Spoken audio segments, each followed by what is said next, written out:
Hello, hello everyone. Welcome back to the Practical Psychic Podcast. I am your host, Lauren, and today we are doing another political podcast.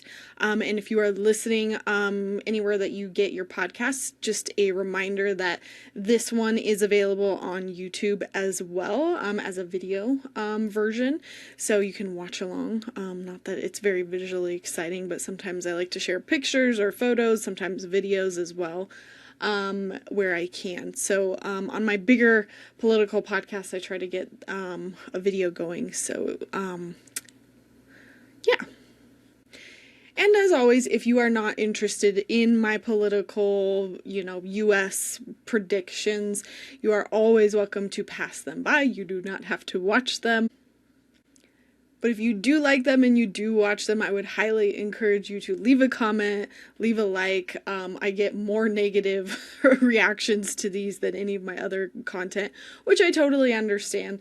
This is a new venture for me as of the last year. Mostly I've been doing how-to videos, if some of you are new to me, on the psychic ability, and I love doing that, and I still do that. But at the same time, I'm a psychic myself, and I'm being called to make predictions about certain things, and it's been very lately, ever since 2025, I've been pushed into making more global US political related predictions, and so I'm just going where I feel called until I don't feel called to do so anymore. And that's what keeps your psychic ability fresh. It's what keeps you honed. And I always tell all of my students, as a side note, you should go where you feel called. And sometimes when you've been doing this for many years, like I have, sometimes you get bored of doing, the same old readings. And, to keep it fresh, to keep it interesting, to keep yourself motivated, to hone your skills, it's okay to pivot. It's okay to move into something different. And I've done that so many times. I used to do Reiki, and then I stopped doing Reiki. I used to do a lot of live readings on YouTube, and then I kind of moved that over onto my Patreon, and then I just kind of stopped doing them altogether. And now I'm kind of introducing collective readings. That's something I never did before. And I'm sure one day I'll get tired of this too. It's just, constantly pivoting and going with where you feel called, and also where spirit is sort of calling you to go.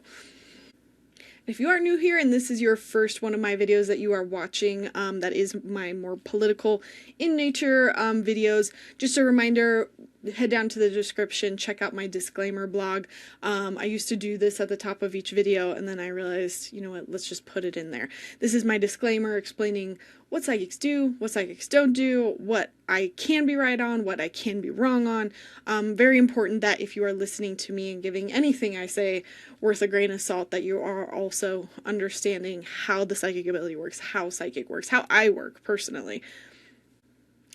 And just a reminder, if you like this style of content, I am also currently guest hosting on Anna Hendricks' podcast, the Soul Driven podcast. She has just a segment that she does once a month purely for politics. It's called Soul Politics. And we get on and we talk about whatever's fresh every single month, because I know I'm slow to uploading here, and it's because the Virgo in me wants to have everything perfect. But I love also being with Anna over there, because we force ourselves to just show up and talk about whatever is the most pressing at that time. So feel free to subscribe over there and see the podcast that we are doing over there. I'm literally recording with her next week. I've recorded with her in the month past, and it's been crazy and really cool to see how the two of us work together, because I come at it from one angle of I combine my astrology, my psychic stuff, my dreams, tarot readings, and she goes to the Akashic records, and she does a lot of pendulum work, and both of us are kind of trying to get information to help you feel more prepared and more forewarned, but also hopeful as well. And at the time of recording this, it is February 19th. We are right smack dab in the middle of the eclipses in 2026 right now, which was probably not the best time for me to record this, because things are unfolding so fast right now, but I have been meaning to record this for a while, and I just wanted to get it done. And the last podcast that I did was talking about the prior eclipses and how they will foreshadow the ones that we are currently in the middle of. Might not be as pertinent to listen now, but just mentioning it if you want to see what I was possibly right or wrong on. But if you're curious about the predictions that I made about February, you can go check out my February forecast. I'll probably do some sort of follow-up after these eclipses are kind of done and settled to talk about where I see things headed next, as well as this massive Saturn-Neptune conjunction that's literally happening tomorrow, and right now, honestly, but... So in today's podcast, what we're going to talk about is we're going to talk about some of the 2025 predictions that I got right and some of them that I got wrong, as well as what Neptune and Saturn moving into Aries, what that means based on the events that happened. I'm going to be answering one of your viewer questions, which is, do we need to move out of the country right now? It is not something I've sat down to ask, and I'm going to ask it live. We're going to see the answer. I'm going to give you a timeline overview of 2026 and the next couple of years, more from an astrological perspective. I'm going to talk about the next 7 years and what I really see happening with Uranus and Gemini, especially with some dream work that I did. I'm going to talk about, whether I see us going to civil war, world war, both, neither, as well as some other just random future predictions, as well as always ending it with a little bit of hope, a little bit of tools and knowledge that you can implement to stay grounded, to stay centered, and feel a little bit more calm during all of the craziness of this. Because I have a feeling that when I actually get to editing this and releasing it, it's going to be a much different energy and vibe than the time that I'm recording this in now. Because right now I feel like I'm sure there's a lot of bad news happening as well, but there seems to be a lot of good news actually, which I'm like, where? I'm waiting for that other shoe to drop. But more so in the accountability with the Epstein files and a lot of things being exposed. Today, this morning, Prince Andrew got arrested. Obviously, there's not a whole lot of accountability on the U.S.'s end, but at least around the world. And so I'll just say right now, my prediction, which we'll see in a couple days, probably will have already happened by the time this come out. My guess is that because of all of this craziness that's happening, Trump is definitely going to start something with Iran. Things are going to just be like next level, some sort of like, I don't want to say we're going to start war, like maybe absolutely. I honestly, I think he's going to start something. I do think he's going to start something. Actually, I'm going to take that back. I don't know like what level of something will be started. But because of all of the craziness with the Epstein stuff, I just think that he is, needing a distraction. And that is why this all is like a perfect timing with the eclipse. And I've been looking at the Virgo eclipse that's going to happen in March, and it's just constantly associated with Iran, Russia, Ukraine. And I think this is where we'll start to see some of those outward foreign cut that out, altercations starting to happen. Again, as of today, the 19th, not really anything much going on there, but I think it's going to end with a bang. All right, so starting with my big 2025 episode, I think it's really important as a psychic to not only point out, I think it's more important to point out, honestly, sometimes where you go wrong, than to only focus on all of the things that you've gotten right. And so I just wanted to kind of mention the things back that I made in early 2025, the predictions that I made. Again, I was even less skilled and knowledgeable with astrology, and I feel even more confident about that now. But I'm still I went through and I had ChatGPT basically write me out a transcript of that video. And I just think it's important to cover where I'm right and where I'm wrong, because I don't want anyone out there to think I am God by any means. Okay, I predicted that NATO starts to weaken. I don't remember any of this. That's absolutely happened. It's hanging on by a thread. There's a lot of articles that are almost being pushed. Let's see. Israel becomes more central to global conflict. I mean, unless I'm missing something, I feel like it's been about the same. I mean, maybe it's escalated. Iran escalates involvement. They definitely did that last eclipse season in September of 25. I said China becomes more emboldened.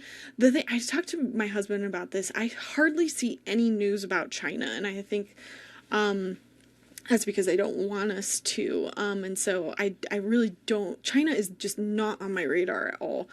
Alliances fracturing globally. I remember saying that and being like, I don't know how that's going to happen, but it is so true that every alliance, everybody, nobody trusts the US, nobody trusts each other.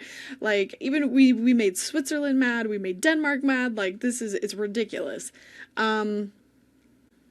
Militarization inside the US increases. That definitely happened with the National Guard and ICE, which I never would have saw the National Guard coming. I can't remember when ICE really started to pick up, but civil unrest increases. Absolutely. We saw lots of protesting.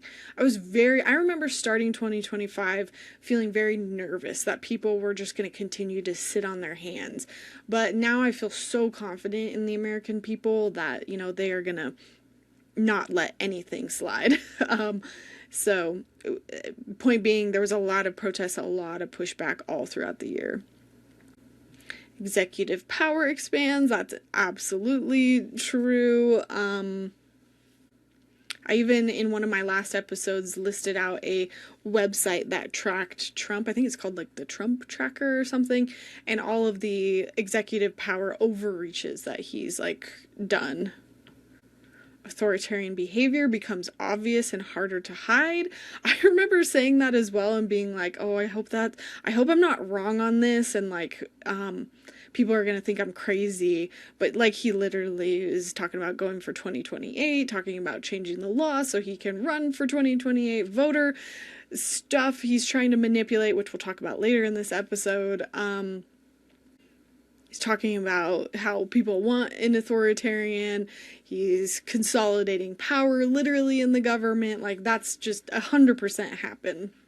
And some of the reason why I'm going through this is to also point out, okay, where were we right? So we know, okay, those astrological, things were on. Let's pay attention to those. Or those hits were on. That means, okay, if they happen again, we need to validate those. This is a lot of with the psychic ability, you have to validate what you get, and remind yourself that, you are psychic. Some of this is definitely astrology mixed in. If you are new here, I do a combination of everything. I've been using my psychic abilities for so long, and it's interesting how I've been approaching my political predictions because I'm using a little bit of everything. It's my own mishmash of my favorite tools. I use a little bit of tarot, use a little bit of Lenormand.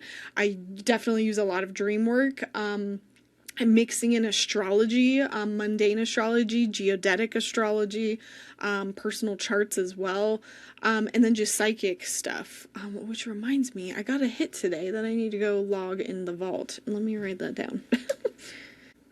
I wrote down, or I was in the bathroom and I started hearing the song, I can't remember what the name of it is. It's kind of an older song. I feel like it was a high school thing, but it was the song of You're Way Too Beautiful, Girl. But there's a part in that song that he sings about being suicidal.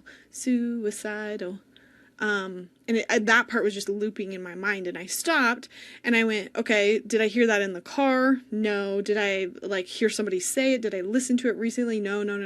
That must be psychic. Okay, cool. And then I asked my guides, what is this about? And I just knew, Epstein files. So when I say I need to log it in the vault, on the Psychic Development Society, I have a predictions vault. Anybody can record their predictions to see if they come true later. I would say maybe where I got the most wrong overall, I think I just gave too much emphasis on 2025 being a historic year. I think that's going to be more of 2026. I think 2025 gave us a little bit of a preview, and it was a more of a turning point sort of year. I think I thought more of the drama was going to happen last year, and don't get me wrong, like a lot of drama definitely happened. I think I believed like more of the violence was going to happen last year. But I actually think that's going to be more of a this year thing. What happened is, I feel like last year, 2025, was more of like okay, we just crossed that threshold into a new point of no return. And it wasn't so much like violence, and again, there was a lot of violence, but at the same time, it was like, it would die down. Like, people would get mad, and then it would die down. I don't think that's going to be the norm anymore now that Saturn and Neptune have moved into Aries. I think people are going to be a lot more pissed, and it'll just kind of keep going, and it'll go quickly. They're telling me that's already going to happen as soon as next week, but okay, cool. The nuclear rhetoric increases. That's something that I was kind of tuning into, just purely out of astrology. I'm going to come back to that. I think I was correct on nuclear themes coming up. I think I just put them in the wrong thing. Like, I was thinking, oh, we're going to have like nuclear war talks. I don't think it's like nuclear war. I actually think it's like nuclear power now in regards to AI. So I'm going to come back to that. But those charts were being activated. And that's what I find interesting here. Even like tomorrow with the Saturn-Neptune conjunction on February 20th, like that chart should be activated as well. But I'm thinking it must have more to do with AI, is my guess. But again, I'll follow up on this.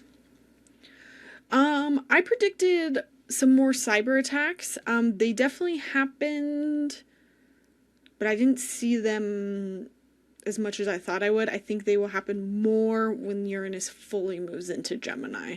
So I think I was a little preemptive on that. Free speech restrictions is something else I pointed out. That's absolutely happening. Media credibility erodes. That I did not see coming at all. Like, I thought, yeah, maybe our social media was going to get censored, but I was legitimately surprised at how quickly they wormed their ways into the networks and censored the networks and Colbert and all of these nighttime hosts. It's just 60 Minutes. That was just nuts to me. They're still even doing it last week, but propaganda becoming more obvious. Like, it's what made me happy about the propaganda becoming more obvious. I don't think I said this, but my fear was that the propaganda was going to be more like people were going to believe it. What I'm happy, well, don't get me wrong, there's definitely some people that believe the propaganda, but their propaganda is so unbelievable and people are so smart and connected that people are like, no. And most people don't fall for their BS. And like, even Pam Bondi's hearing, like, she's trying to be like, Trump is like the best president ever and he's never committed any crimes. And it's just like, you really, this is the angle you're gonna go for? Okay. So I'm happy that they're not as smart as they think. However, I think that that's this administration, and what we need to worry about is the next one. But we'll get there when we get there later in this episode. I put a major scandal resurfaces or deepens. Well, that definitely happened. I never thought that the Epstein files would be so central to all of this. And if you guys remember back last summer, if you watched it, if you dug around for my secret podcast episode, which I put clips of it here and there, it was like my very first one where I was allowing myself to talk about politics, and I was reading Trump and I was using Lenormand cards, and I can't remember what the question was, but I kind of asked like what was his downfall going to be, and I got the card that says letter. And so even on the camera, I think I said something to the effect of like files, letters. And I remember thinking like, he's been involved in so many lawsuits, like which one could it possibly be? I wouldn't even know where to start.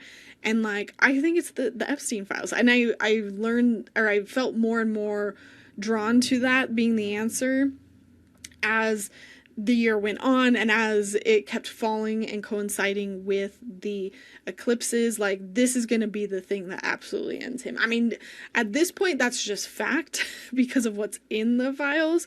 And if you haven't read them, which you don't really need to go read them all, there is a wonderful resource where somebody uploaded it. I think it's called like Jmail or something. Somebody like uploaded all of the files into like a Gmail so you could easily search them. But yeah, there's some horrendous things in there, and our president is essentially a rapist, a pedophile, and probably a murderer. Highly likely. So I hope MAGA's cool with that. And what's crazy about the Epstein files, just as a side note, they keep falling on these Virgo Pisces eclipses. It ain't done yet. There's more Virgo Pisces eclipses to come. I talked about financial instability, market volatility. Those were not so much my predictions as somebody else, but obviously that totally happened. AI advancing. Yeah, that was somebody else's prediction that, and by somebody else, I mean like Chris Brennan with the astrology podcast. He's kind of like my number one go-to resource. And so I was just sort of listing out some of his things as well. And I always give credit where credit is due. Because, side note, I really don't think it's cool to take other people's predictions and claim them as your own. Always give credit. Not because it's so much an ego thing, but because somebody else took the time and the energy to figure that out. And when you pretend that it's your own, I just think that's a little unethical. Because if someone were to ask you more on it, and you're like, I don't know. It's a little like, I saw another person on TikTok where she got in major trouble, another psychic, and she was following another really, really good psychic, and she was just copying every hit that psychic had. And basically the really well-known mature, or not as well-known, but really good, older, mature woman psychic, she didn't have as much of a following, but this younger sort of psychic, I don't think she was really psychic when she started, but her videos, because she was just better at making videos, her videos went viral. And literally all she would do is just go over to her page, parrot what she was saying, and then she turned into a psychic, which she can absolutely turn into a psychic. But it was like her hits were never her own. And then people started calling her out for this, and she lost all credibility. And it was like that person found out and blocked her. And now all of a sudden she doesn't have any psychic hits that she can, source. That's again why you never want to not have your own like information coming through. It's always gonna karmically kind of bite you in the butt, Yeah, just some psychic TikTok drama I saw before I got off of it, which everyone should get off of TikTok. And if you don't know why, go check out my recent video with Anna where I talk about why. I will talk a little bit about that today with my surveillance topics. Let's see. Oh my gosh, there's so much. Okay, let me just point out the important ones I got. I felt like climate disasters were going to be a huge thing. There were definitely some really big ones I didn't hear about a whole lot, but I don't know how much of that is just like the news being censored or not connecting us, because I know they didn't fund a lot of this stuff, so I don't know. But I think I was following a different a different astrologer at the time who was a little bit more climate heavy, and I found her to not be as correct, so I kind of stopped following her. And I later found out she follows the more medieval astrological method, so I just find that method did not resonate with me, and I found it to not be accurate.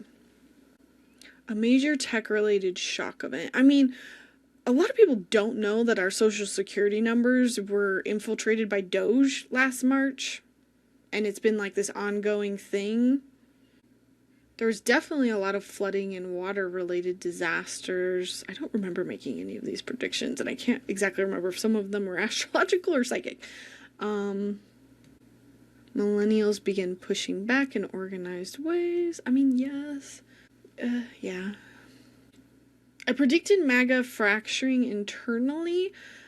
Not as much as I had hoped. Not as quickly as I hoped, but they continue to piece by piece. Yeah. Okay, and then the witch hunt or satanic panic style narratives re-emerge. That's with the Saturn Neptune conjunction. I think that that has really shown up with in regards to like ICE, of everyone being terrified of like leaving their homes, of, you know, being captured, of being taken away, of saying, you know, the wrong things online. Even I'm like terrified sometimes to come on here and say something, because I know the AI can literally, you know, search my transcripts, put me in a box, and I could be easily on a list. But shout out to Anna. Anna went into the Akashic records for me and was like, I think you're safe. So I was like, okay, I'll keep being loud and obnoxious. Okay, so there's a lot more than that I covered, but again, I wanted to cover some of those because it's so important to me that, like, again, you know where I'm right and you know where I'm wrong. Because I think if I were to come on here and be like, here's all the things that I got right and never went over the things that I got wrong, that should be a red flag. And honestly, I think the places where I get wrong the most is with astrology. I where I tend to go wrong and what I'm trying to be better at is I you know, I talk about both ends of something. It could be as extreme as this or as extreme as that, but more often than not, almost everything falls somewhere in the middle. It's on a spectrum, and it's never the most extreme. And I think that's the lesson I'm learning with astrology, mundane astrology specifically.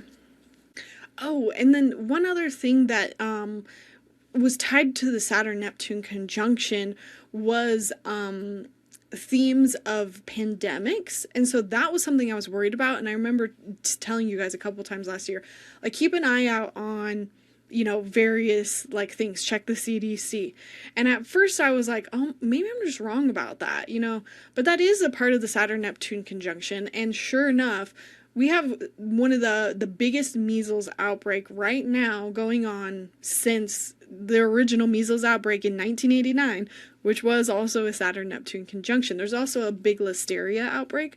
So there are there were pandemics that were happening. They just weren't as big as like COVID. And I think that's what I was nervous about. I was thinking of like extreme, because on this same conjunction, we had, I think it was like the Black Plague or something, and like the Spanish flu. And so my brain sometimes automatically goes to, oh, it has to be that equivalent, but it's not. Obviously the measles, you know, we have a vaccine for, and a lot of people thankfully are vaccinated for it, but in some places, you know, people are struggling with this like right now. It is a serious problem. I think it's in Texas, and I can't believe that it's basically wherever there was a lot of anti-vaxxer people that said, no, we're not going to do it. And sure enough, guess what happened?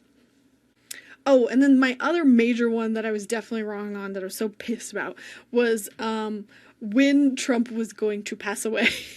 And I logically was like, there's no way he can make it. This is like analytical mind. I was like, there's no way he can make it past 2025. He just does not look good. And then I had 3 dreams last year. I have not had any dreams since, even though I've tried to like dream about him again. And in one of those dreams, I was told January of 2026. 2026, January has come and gone, and he's still here. And I'm like, damn it. But I had a great conversation with some of my students about this. Shout out to Nicole, who like introduced this like name for this, and she kind of like said she thought of it as like everybody has exit points in our life, and there are times when we could exit that, like it's an absolute possibility, but maybe we don't for whatever reason. And I 100% think this is so true, because I've not only seen this happen in my personal life, but I think this also happened with Trump in January, literally. And I can speak to this because in December, my cat, Mufasa, which some of you guys have seen in my videos, I've had him since, 2015, 2011. He's an old kitty now. So he's 15 years old, as of April. He got real sick real fast, and he was like coughing and sneezing.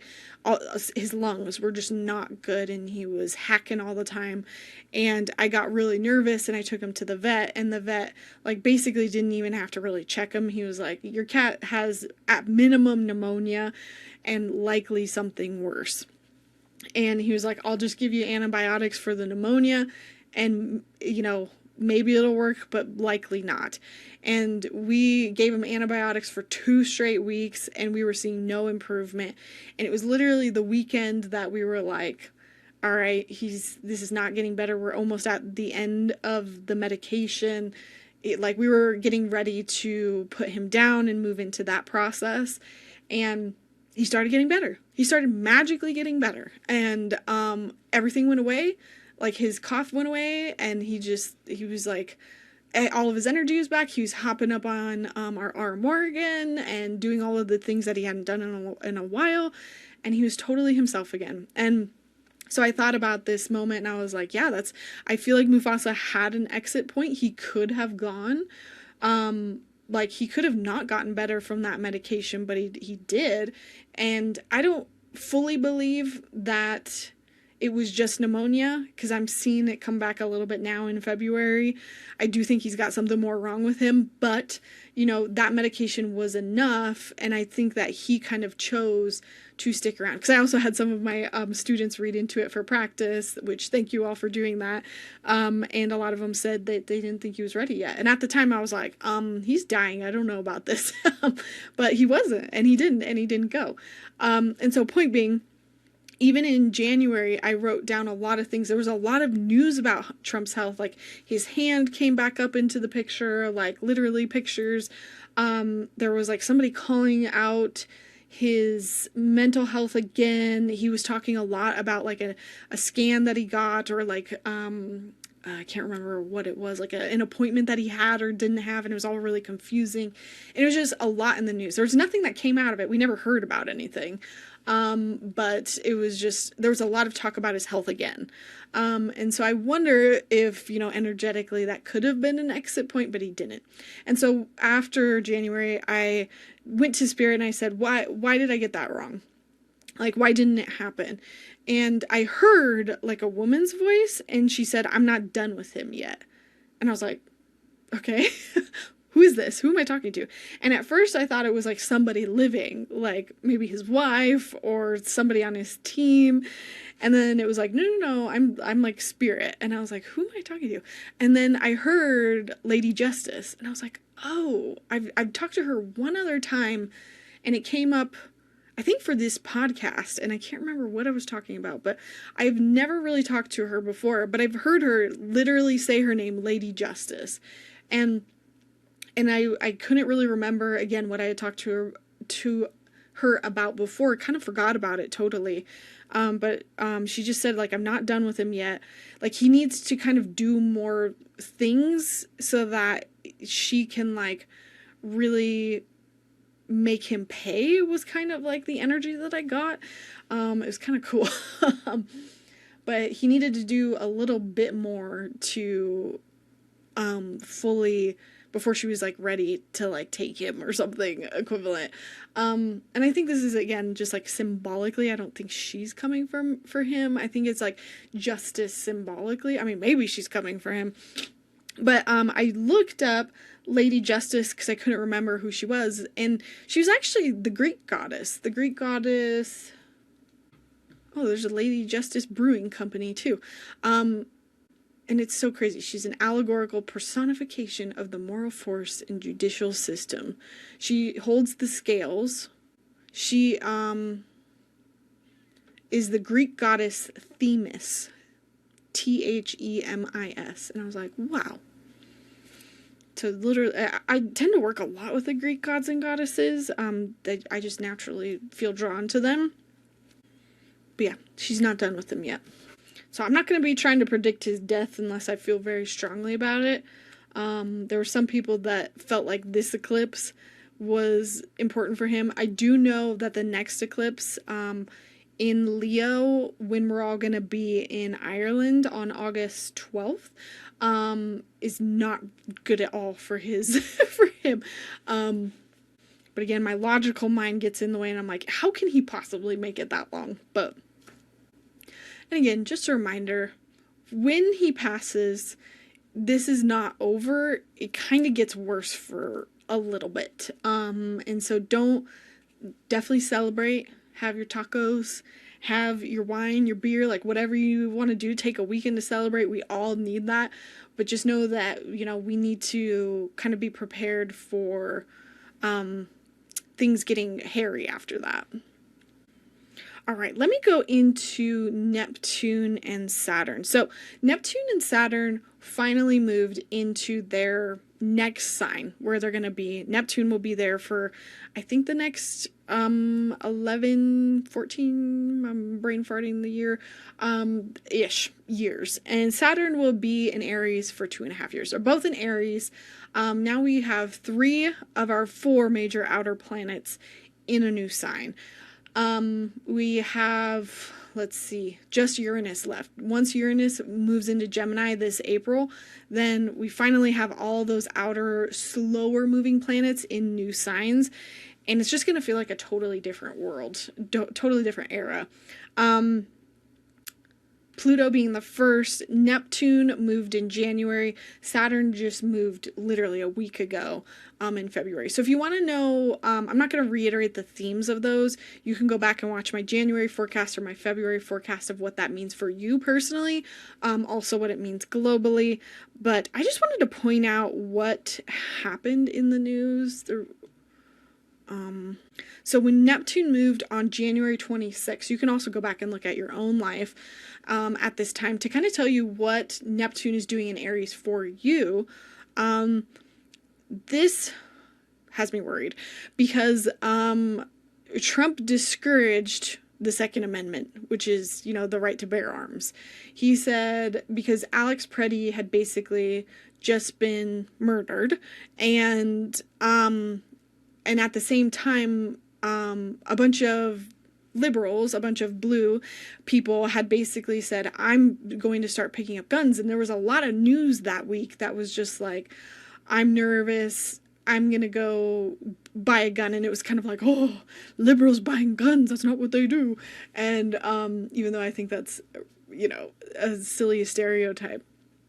Even literally me that week, I was like texting, I didn't text my dad, but I was considering texting my dad and being like, Dad, can you show me how to use a gun? Because I'm nervous. But then I was like, I could never kill anyone. There's just no way. So I later talked to him and he told me that there's a better alternative of like a gun that shoots like, tear gas balls. I was like, oh, okay, that would make me feel a little bit better. But I was like, how am I even having this conversation with myself right now? This is ridiculous. So Neptune and Aries, so yeah, liberals picking up guns for protection. And at the same time, Trump was like, well, people shouldn't be walking around with their guns. It's like, that's exactly what the Second Amendment is about.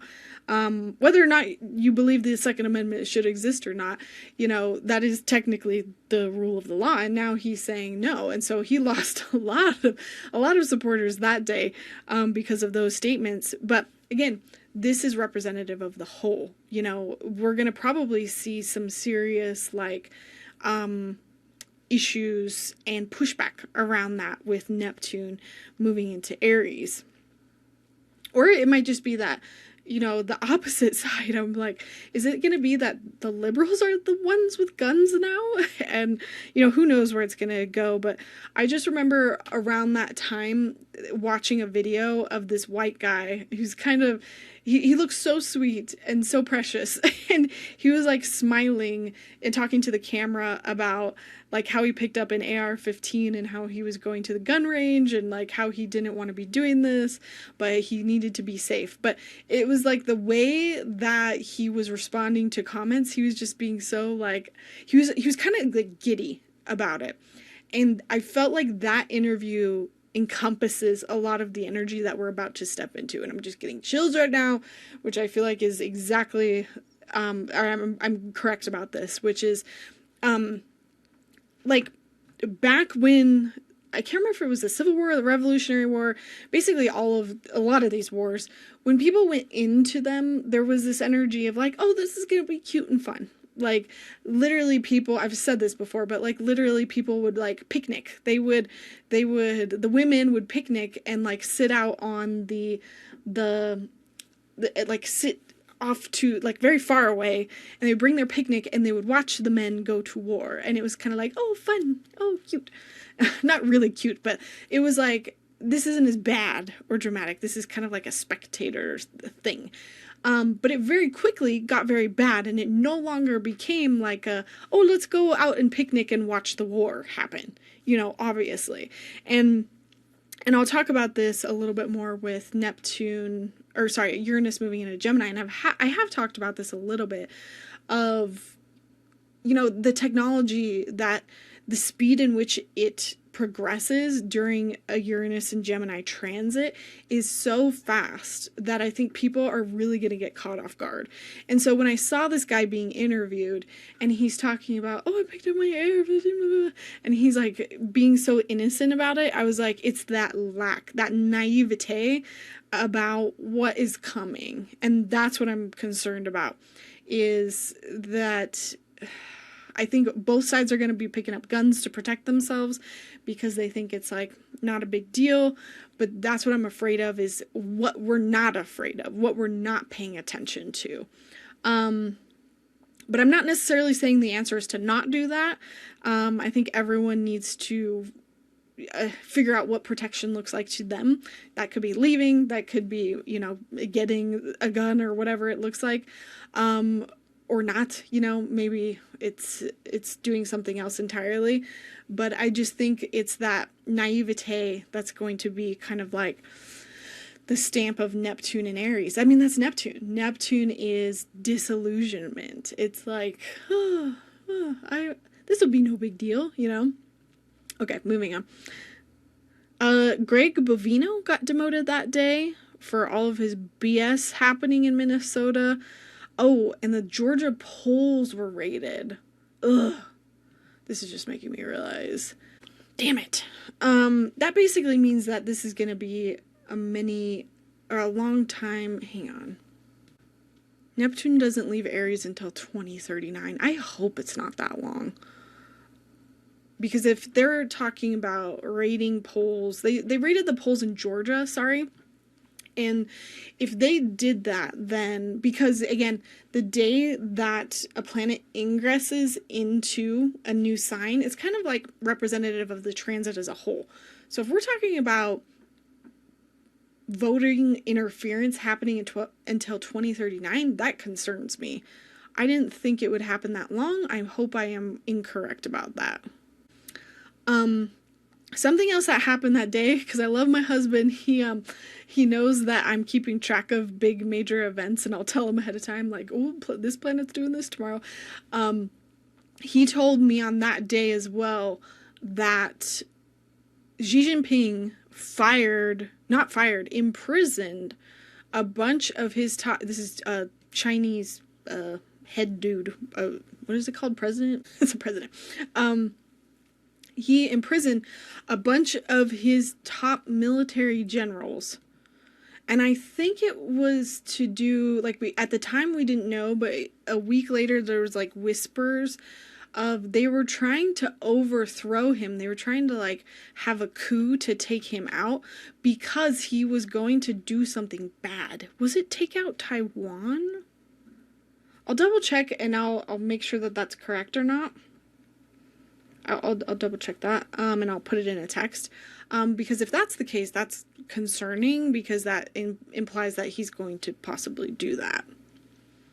And that might be a story that plays out over the next while. Basically, though, the good guys in this situation did not win. All right, and now those are kind of the major stories that happened there in January with Neptune ingressing. Now again, there's going to be station directs, retrogrades, there's going to be, angles to this, like squares, and we can always glean more information on this transit when those happen, and I'll always point those out during our forecasts. What's going on in my life? Oh, this was like my mother-in-law was like, I'm gonna buy a house in Ireland, and I was like, what?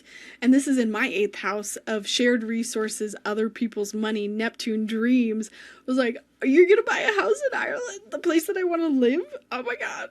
So I'm getting my hopes very, very high, maybe disillusion high about that. I'll probably talk a little bit more about my personal stuff in the next March forecast. Okay, and then in February when Saturn moved, shoot, I don't think I have all my notes written on this. Oh yeah, I don't have all my notes.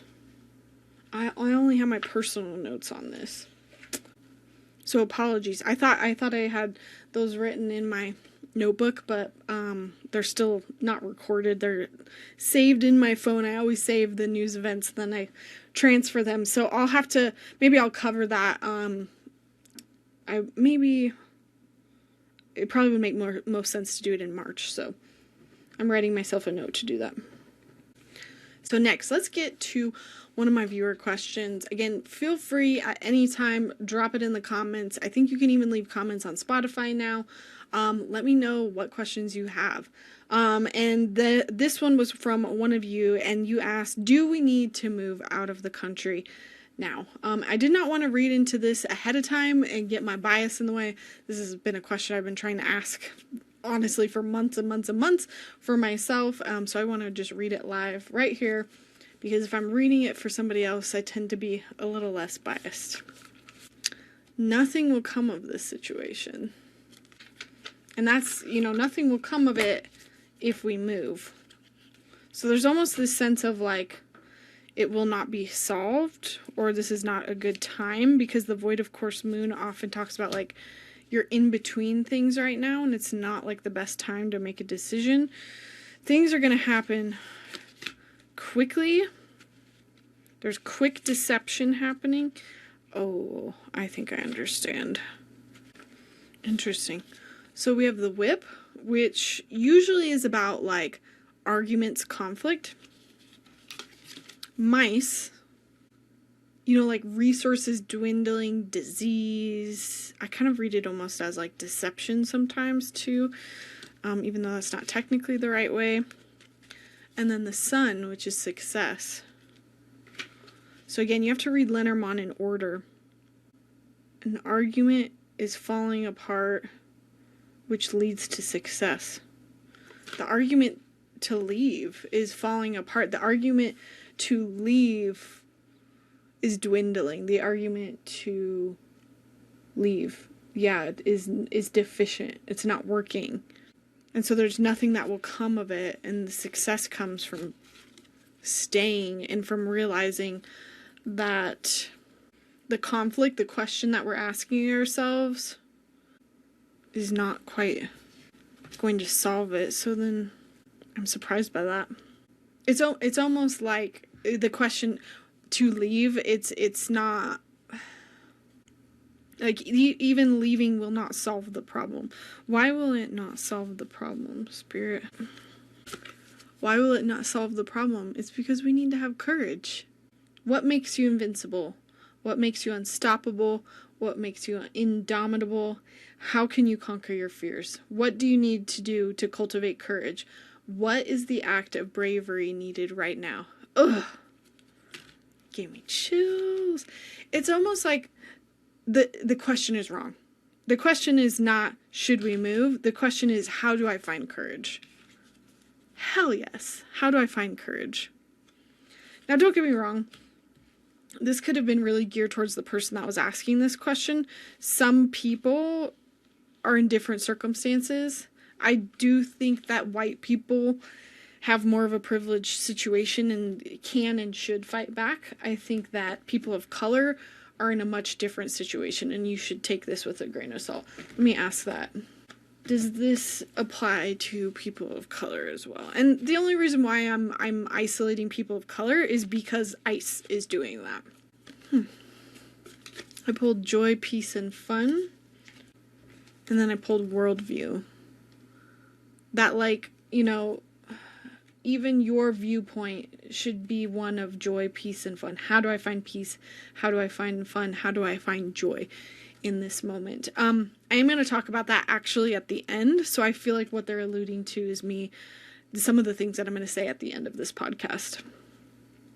Yeah. I think the question is not, is it too late to leave or should we go? Because nothing is going to come from that.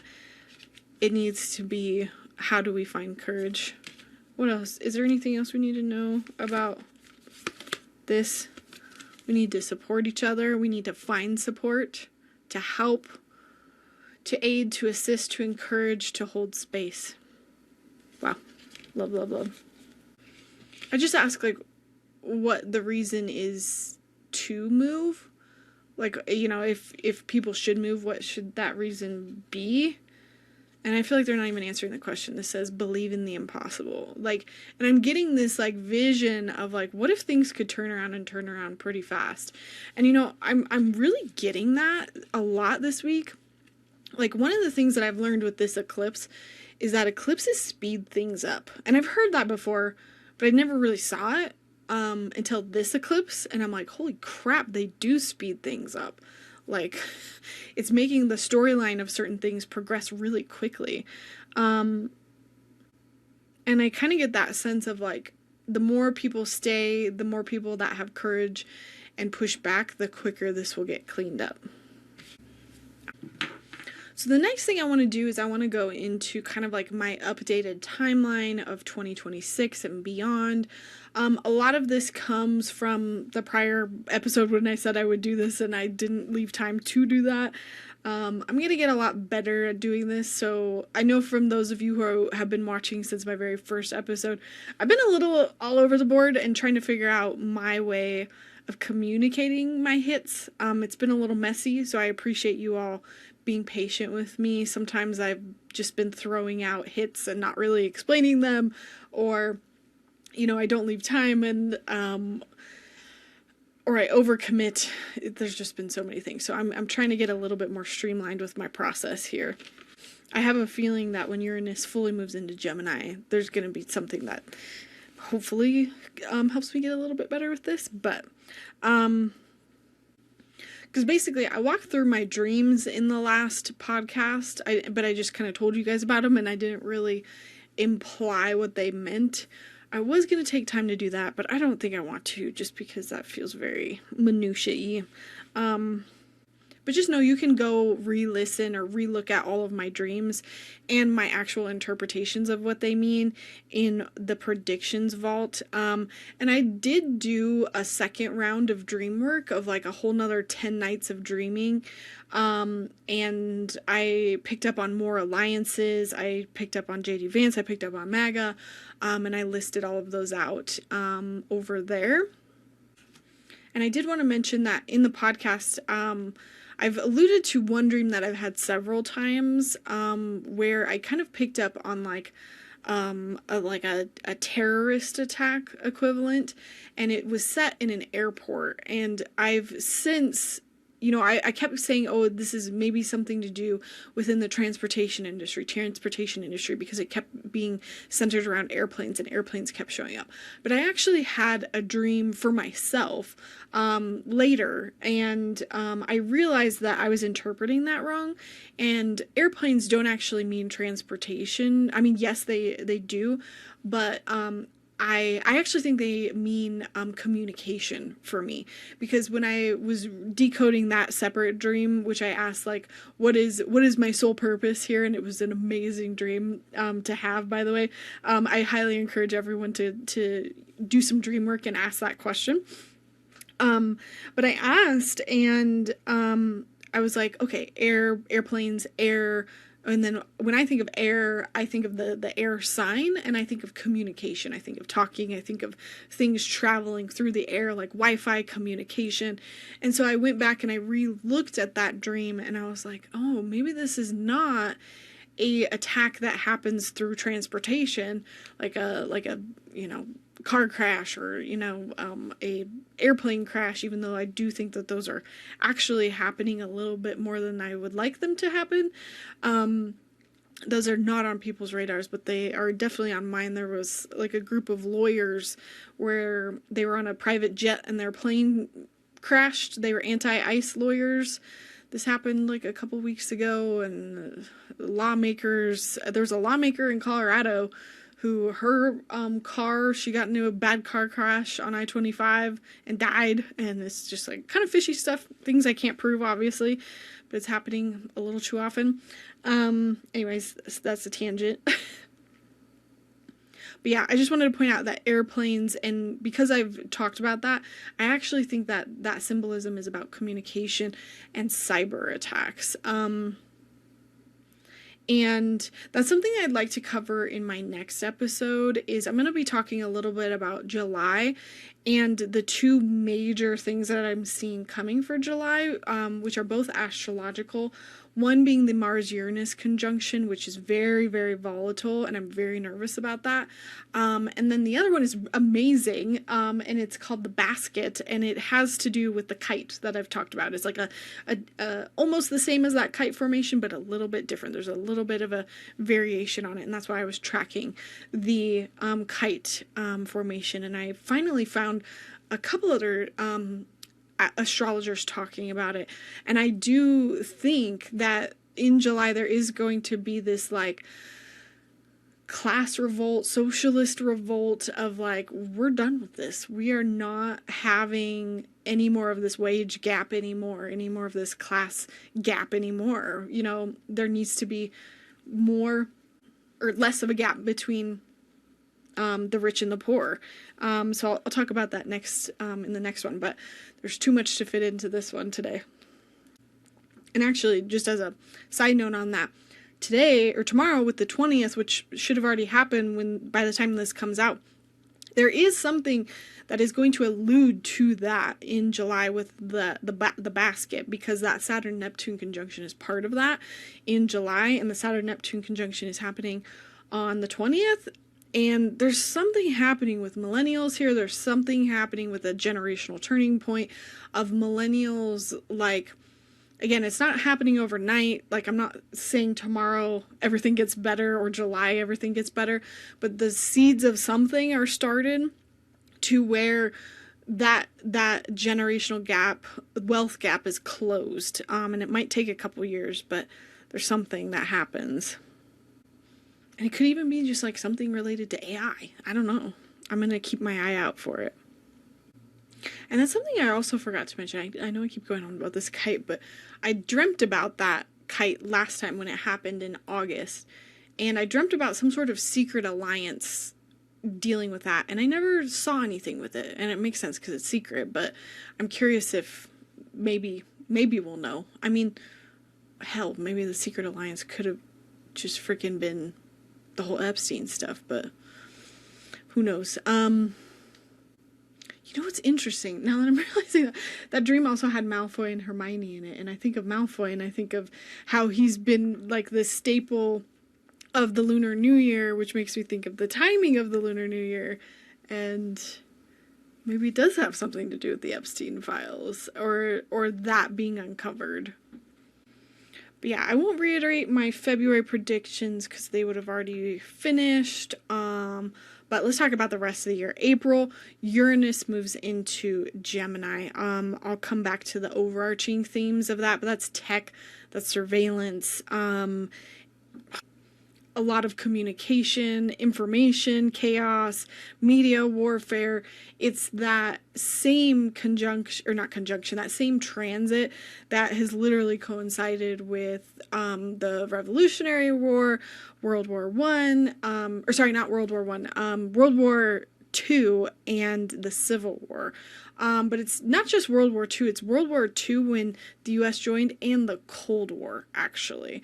So, overall, we are in a zone, once we hit April, of we have all four of our planets in a place that in the past, they've been in a place where a war was happening or started. So, not feeling good about that. I would be surprised if something didn't happen in April. Not saying exactly what that looks like, because it could be more of a tech-based thing. But we are definitely moving into some version of a civil war when April turns or comes around. July is where things start to get messy, and when I say messy, I don't want to say bloody, or maybe not. In the past they've been bloody, but again, this could be a little bit more tech heavy. Maybe that's just my hope and my optimism, but I don't think so. And again, that's where that Mars-Uranus conjunction comes in, and I'll speak to that a little bit more, but it's only often coincided with big bloody battles whenever it's been in Gemini specifically. Mars-Uranus conjunctions happen pretty occasionally, but that doesn't always mean that they are bloody. It's just when they are in Gemini that they are often associated with massacres. They're very volatile. They're very, very messy. They're huge turning points in wars specifically.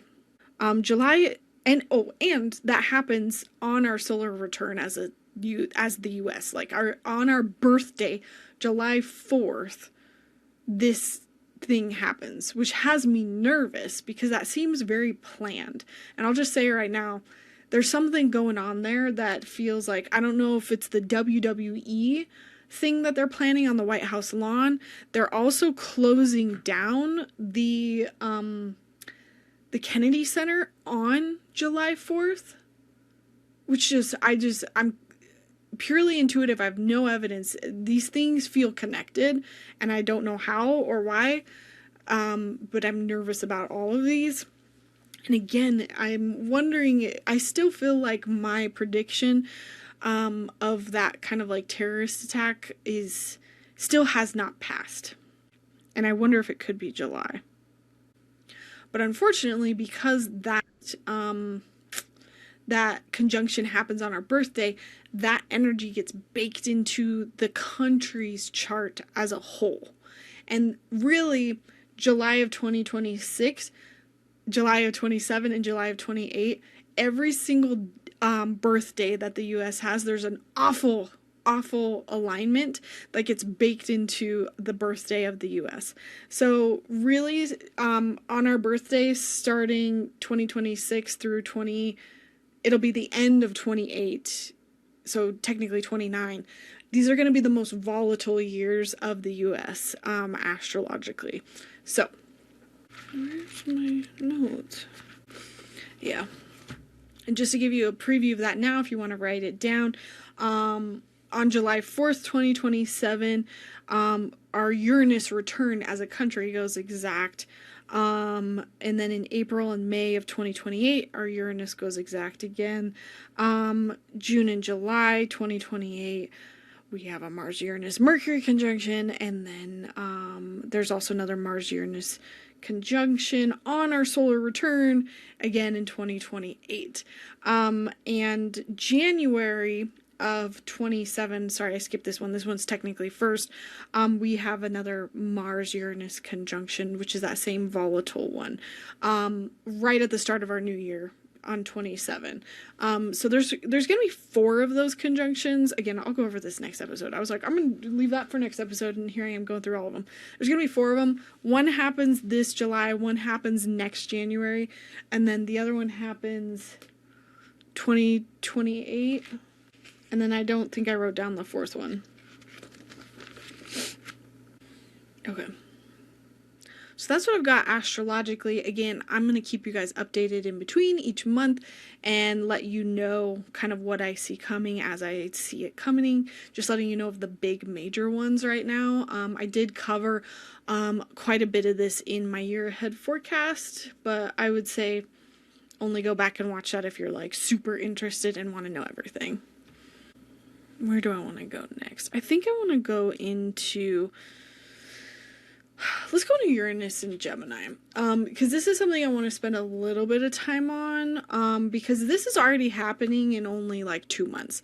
This will be that fourth major outer planet moving into its final home sign for the next 7 years. And Uranus and Gemini is very like tech heavy. It's, every time in the past when it's happened, the evolution of technology has just sped so quickly. Like the start of that cycle versus the end, where we had in history, built guns, ships, tanks, like they evolved so much from the beginning to the end of this.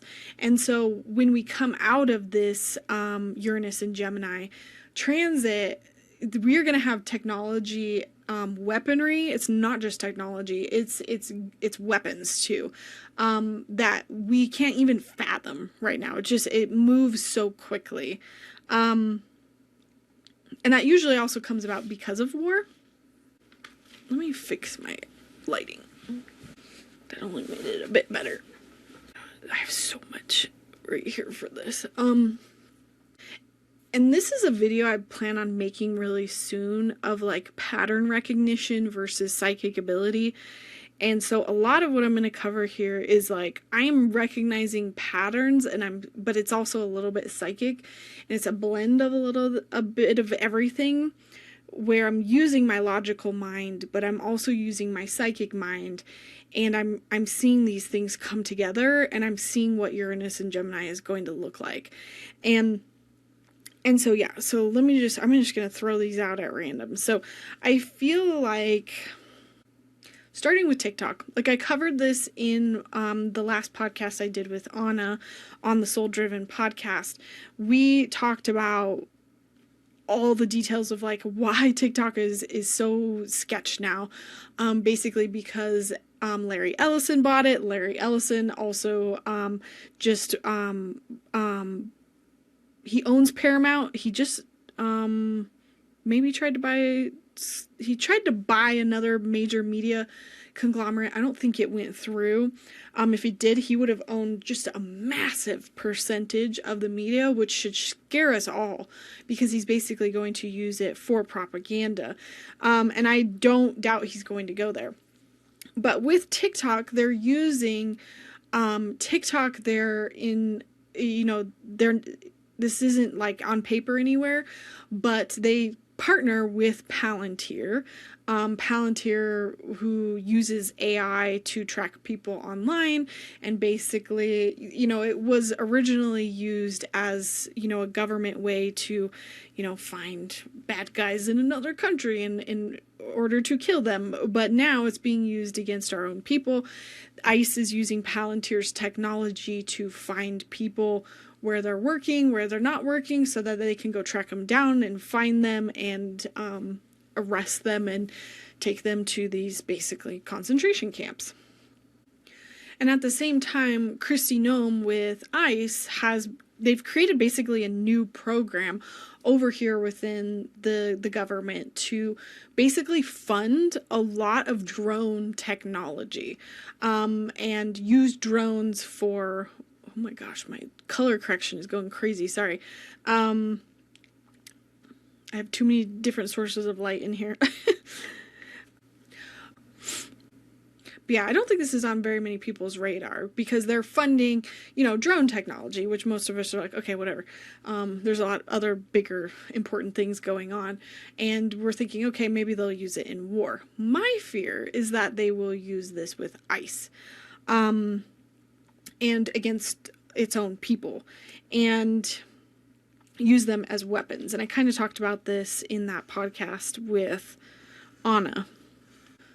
They've already been giving ICE so much money to fund different types of surveillance technology. So they now have this thing called Weblock, they have tangles, basically things to facially recognize people. You'll see videos of them scanning people's faces, and they can look them up and cross-reference people in a database that looks up, like, is somehow connected to their health records. It's also connected to the same system that scans people at the, the airport. They also have a technology that they can basically go within a radius of a neighborhood, and they can scan people's phones without warrants and basically try to find where people are. Basically, right now, this is just being used to track down illegal immigrants. Obviously, it's being used to track down people who even are not immigrants. But, so, let's keep this in mind. Drones over here. ICE having all this new surveillance technology over here. And then over here, we have Trump and the White House basically redefining what it means to be a dissenter and what it means to be a domestic terrorist. And so what they're saying now, because if you're a domestic terrorist, you get in trouble and they can arrest you and do all of these things. Great. And but what they're now doing is they're changing the rules of what a domestic terrorist is. And that's been happening since last year. That's been on my radar for a while. And so it's like, if you burn the flag, you're a domestic terrorist, even though that's part of that's like a protected thing, which I didn't even know until I learned this. You're allowed to burn the flag, but they made that illegal. If you are anti-ICE, you are now a domestic terrorist. There's a whole laundry list of things that make you a domestic terrorist. I am probably a domestic terrorist just literally by making these videos. Like, seriously, it's kind of scary. And then over here we've got Palantir, who's also teaming up with ICE, who basically is using AI systems to scan people online, to find them, to recently, they were, all the tech companies were told to hand over, all their data on people who were anti-ICE. This happened just like last week. And so all these data companies are now being forced to hand over anybody, Facebook, Instagram, Google, anybody that's saying anything is now being given to the government. Now, I don't want anyone to think that you shouldn't be speaking up because of this. I think it is very important that we still stay loud. And I'll get to my point about how we can do this safely. But basically, Palantir has made this AI thing that just literally, very inhumanely, just algorithm-based, puts you in a box based on what you've said, And now you're on a list that says you're anti-ICE, you're anti-fascism, you're Antifa, you're whatever. And then, oh, cool, that cross-referenced with the White House saying you're now a domestic terrorist. That makes me nervous, and then over here they're making drone capability and, who knows what other technology capable to ICE. And ICE, we know, is not just going after illegal immigrants right now. They're going after normal immigrants, and they're going after everyday people. And so where I see this getting extended and overreached into is eventually what's going to happen. I don't know how soon. It could be even as soon as April or summer, is they're going to start to weave this all together and start using these technologies to find and identify people online. I mean, they already are doing this. They're sending out agents or FBI agents and knocking on people's doors of like people who are anti-ICE, and they're saying, oh, we're coming to question you about this post that you've made, to try to scare people. That's not so concerning to me. ICE is not as concerning to me with their untrained stuff. It's the technology side, it's the drone side that scares me, Maybe I'm just being a little paranoid about all of this. This is like height of Saturn-Neptune conjunction, so take that into account, that could be affecting my readings. But it was reported that the far right extremists too, are using home-built FPV drones for domestic attacks. And with the White House basically saying AI can't be regulated for the next 10 years, that ain't helping anything. Apple just acquired an AI thing that AI software that reads faces and whispers now. So Apple users, I'm not an Apple user, I don't know if you can turn that feature off, but it might be worth looking into. Side note, we got rid of in my home all of my Alexa devices, all of our Amazon devices that could listen in, because we didn't like where our data was being sold to. Google ones are a little bit better so far. We don't know, if the Google folks are bad, but so far so good. Thankfully, people put a ton of pressure on Ring, the Ring camera systems, who were working with Flock, who are very surveillance-y, and they quit their contract with Flock. So that was like a big win for sure. So yeah, that's a little bit about the surveillance. I think that is going to be a huge theme with Uranus moving into Gemini. That's just one little piece of it. That, I think, is like a little bit of like the TikTok being surveilled through all of these different like media conglomerates that maybe don't have the best ethics. We just have to be really careful about what ones we install on our phones, what phones we have, unfortunately. I do think that if it ever gets to that point, or if you are like a very serious advocate out there and you're doing a lot of work, BitChat is a good alternative to use to communicate with others because it can't be tracked. Now, going back to the whole nuclear thing, because the nuclear charts keep getting activated around these times, but I never intuitively thought that this was going to be like another nuclear war. I mean, it absolutely could, and I could be wrong. I don't think that's the case. Like, I think there will be threats of it, but I don't think it's going to happen because you can't leverage and work with, another country that's not there if you totally nuke them or yourself. So I don't think that's it's gonna be a threat tactic and scaring the people in that country maybe, but just know that it's not gonna end up that way, just even looking at it astrologically. I think what's actually happening now, and I'm putting those pieces together, is that these nuclear charts, and when I say charts, sorry, it's like birth charts of like, they keep, there's like a new big event that happens, is that AI needs a lot of power. It needs a lot of power to cool down all the bajillions of computers it needs to run.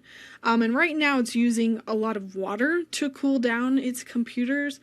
I'm not totally clear on if that's all fresh water. I do think there is some misinformation around that, because some water can just be recycled and reused. And some of it is supposedly fresh. I don't know. I think there is misinformation on the left about that, and I think everyone needs to be discerning either way. However, I could be wrong there as well. But I think absolutely it's using a lot of water and it's not good for the environment. I think that because that water and access to it is so difficult and expensive, I think what's going on is that they are trying to look into nuclear power to power a lot of these AI companies, because there's a race right now to be the best at AI, and like I even saw that Palantir bought a place here in Colorado, up in the mountains, that it's like an old monastery, but it's actually just has these major water rights that go to it. And I'm actually super familiar with water rights because that business is my dad's business. And I actually made a documentary on it way back in college about water rights and Colorado's water rights specifically. And so like I'm seeing the pattern play out here. And there was an MIT nuclear scientist that was like his head head of his field that was shot and killed in his home recently, maybe a couple months ago. That's not suspicious. Trump also like teamed up with another nuclear company. Let me just double check my fact on that. Yeah, they merged with TAE Technologies in December of 2025 to enter the nuclear fusion sector. Yeah, the company aims to power AI data centers and build a fusion power plant. Yeah, so like, this is not like hidden knowledge. So I don't know. I guess my point here is like, maybe it's not nuclear war. Maybe it's just for nuclear power for these AI plants. Another reason why I'm a little concerned so much with surveillance and technology is that in a lot of my dreams that I've had about this, it just kept coming up, and I was genuinely surprised by it. And again, you can go read those over on the vault, but I wanted to point out two that I had that I didn't cover in any of my prior episodes. One of those being the Deadly Goggles game, and this one was like freaky, lucid, creepy. Oh, okay. You know, maybe I did cover it in a prior episode. I apologize if I've covered it again. But there's a virtual game. This is my dream. A girl is going into the game. She's putting on goggles to enter the game. You explore it similar to virtual reality. I'm watching this girl. She's been in so many times that she's biologically adapted to the environment. She pushes a button on the goggles and her view shifts. I see her squished, and she can see inside of the game completely differently, almost as if she can see into another dimension that others can't. I don't think this is about literally being able to see into another dimension, like maybe. I think this was more symbolically trying to show me that she's biologically adapted to this game. She's excited, but she's manic. She tells me that on the outside she has someone doing things to her body to help her achieve higher heights of lucidity of this game, implying that her body is in two places at once. She brings a couple in, which just happen to be my brother and sister-in-law. They are fairly new to the game. She tells them to take their goggles off in the game, and they do that, and then they disappear. They disappear from the game. Why am I getting chills right now? Oh, I don't like this. She's confused and she's alarmed. And then I hear like a narrator voiceover. She remembers that, this is the narrator, she remembers that this chamber is airtight. If they take their goggles off, their eyeballs get sucked out of their heads. It's funny reading it out loud. I'm discovering this at the same time as the narration. The implication is one of doom. They are bleeding and possibly dead, being my brother and my sister-in-law. The game ends, several players are lining up near a clothes rack, like department store style.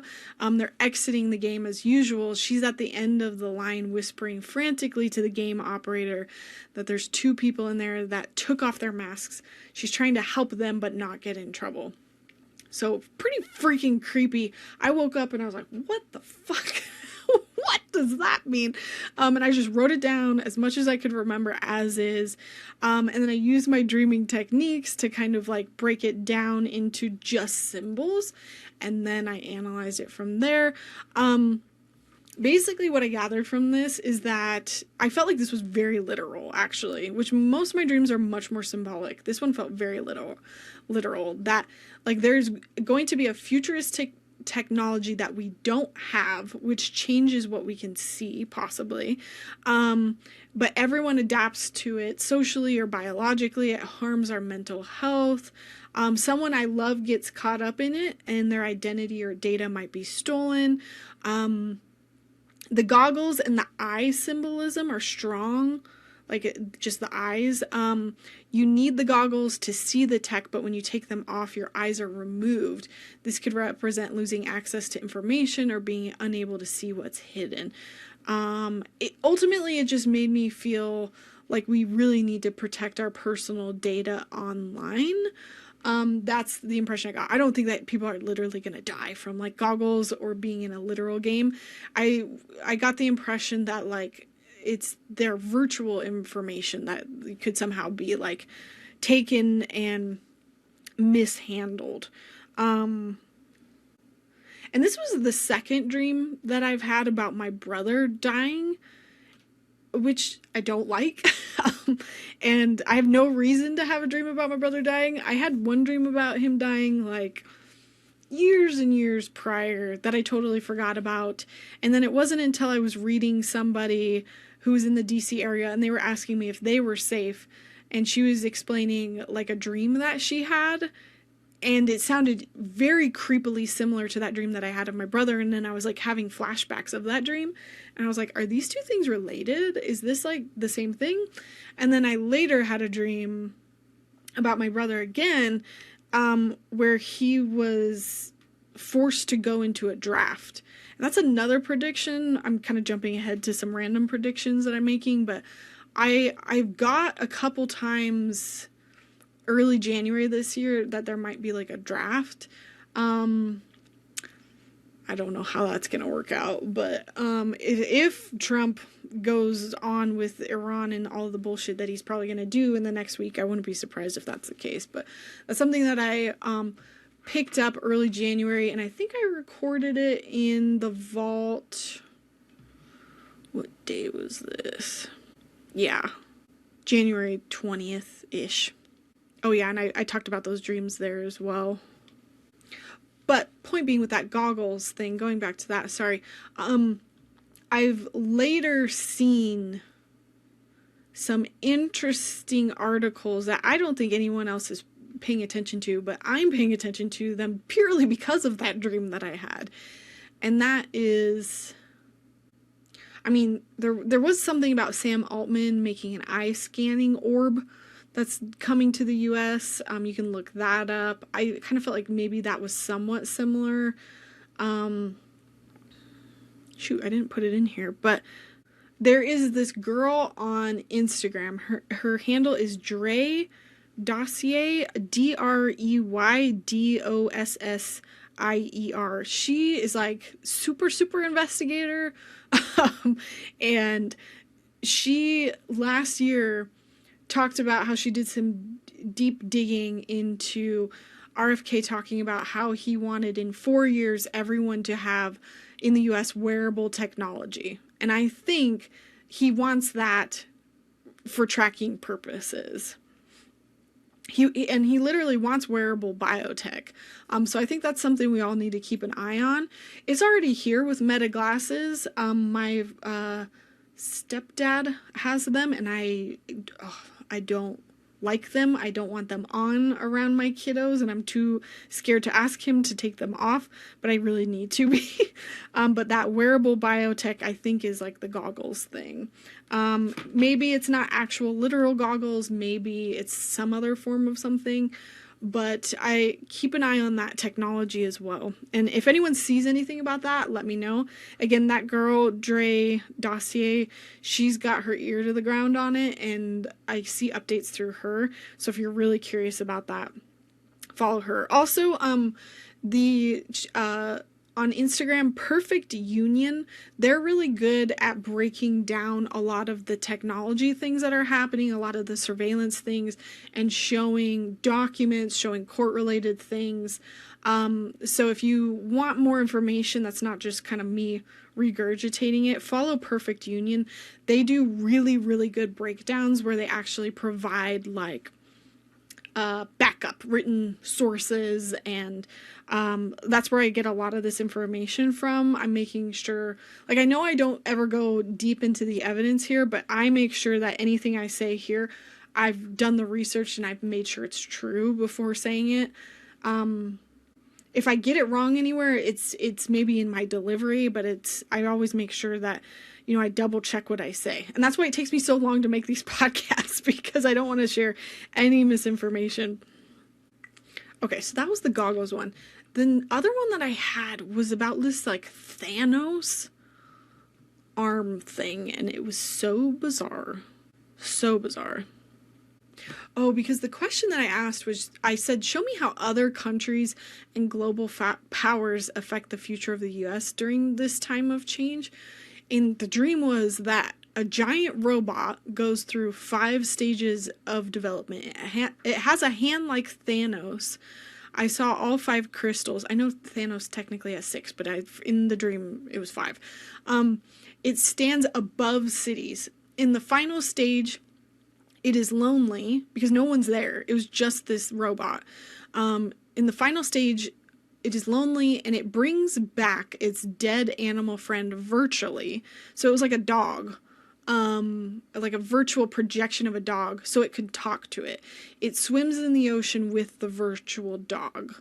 Ash, my dog, is cold in a garage, and there are holes in the garage wall. It was so bizarre, but I felt like it was super important.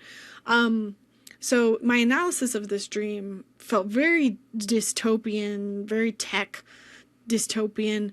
It stood out because it was so different from my other dreams. The phases thing felt important, the 5 phases, and I got the impression that there's a lot of technological change, but it doesn't end positively. It's like our companionship and relationship with each other feels virtual, cold, dead, people isolated from each other. I originally was hoping that this dream would like show us whether or not the US got involved in war with other countries, but instead what came through was like countries more divided because of technology. I don't know. The only thing about that dream is like it just doesn't match the astrology, and I just give so much credit to astrology now, but that's the dream. And so I do feel like that is representative of the Uranus and Gemini, because that's what I was dreaming about, overarching in that dream series. Gosh, and I'm just now remembering too. I had another dream. I think I might have talked about it in one of my prior episodes of like, I was in an office building, and it was like a government office building, and I rushed in and I looked at their computers, and their computers, like I could see like so many satellites up in the air looking down and surveilling all of us. And it was like I was exposing what they were doing or something. But there was like people working there that were still trying to like help out and thwart the bad guys, essentially. Which is kind of true because the Pentagon is already using Grok. You know, it's not any mystery that they are surveilling us. But again, with Uranus and Gemini, I think it's going to take on a completely new level. And, you know, at the end of this 7-year cycle, which will end in 2033, it's going to look very different than when we enter it this April. And so it's super important that we try to focus on protecting ourselves digitally. And again, I don't want anyone to feel like this is like, don't say anything, because it's so important that we all continue to speak up and be loud. But it's also just making sure that you're not being naive and dumb about it at the same time. And so I'm just reading a couple resources on how you can protect yourself a little bit better. 1, get the fuck off TikTok. Because TikTok, you're basically just handing all of that information directly to Palantir, directly to Oracle, the US government. So you might as well just like go knock on the door and be like, hey, fuck you. If you're worried about identity protection, you can pay just a couple of dollars a month to be protected through like the same places where you like check your credit score. So like Experian, Equifax, like those people have just a couple dollars a month, or an annual option. You know, you can easily do that for identity theft protection. I follow some cybersecurity people online, so I'm just reading what they recommended. And I'm not going to go to all of these in detail, but they said, like, get Facebook off your phone. I've done that. And yes, we know that Instagram, WhatsApp, and Threads are owned by them, but the level of data being extracted and that they have access to is not the same. I've taken Facebook off my phone as well. Turn off location settings from your apps unless it's absolutely necessary. It says stop using Chrome, Edge, etc. for a browser. I forgot to do that. I don't know why. The thing was, is I went back to try to like figure out why she was going to explain more of this in detail, and her account got removed. And I was like, great. Use encrypted email like Proton Mail. Signal is another good one. Using a VPN is great, but they're not as private as you think.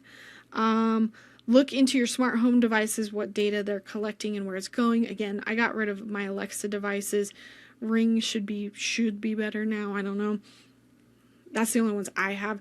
This one, she also says get a DNS filter for your home. And I looked into this. It's basically like another subscription that you pay for. And it basically just like, think of it like a filter. It's like a filter that goes onto your internet, and it just checks everything as it's coming in. And then she says, meet in person with smart devices out of range. Yes, I'm serious.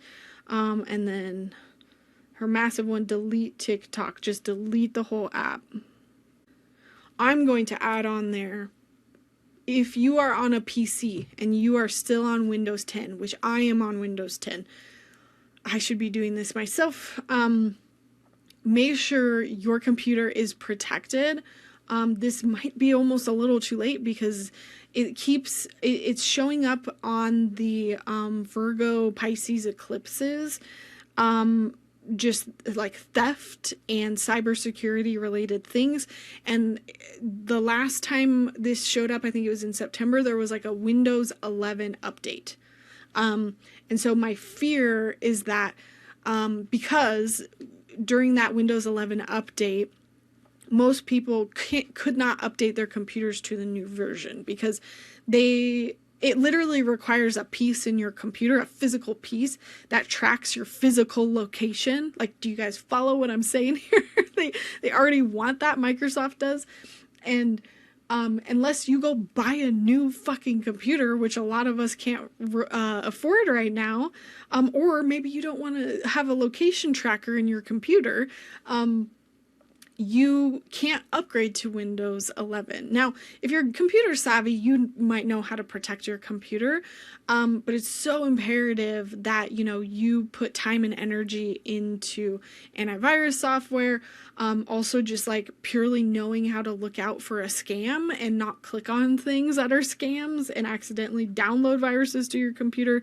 That's more often than not how people can get into your computer. Like, you have to allow people to get into your computer. It's not just like you're just hanging out and people can just automatically get in. It's that you usually have to click on something or download something and then they can access your computer. So a lot of it is just managing your, and being aware of what you're choosing to engage with. But yeah, that's just something that I'm concerned about that could happen with it being more cyber attack related.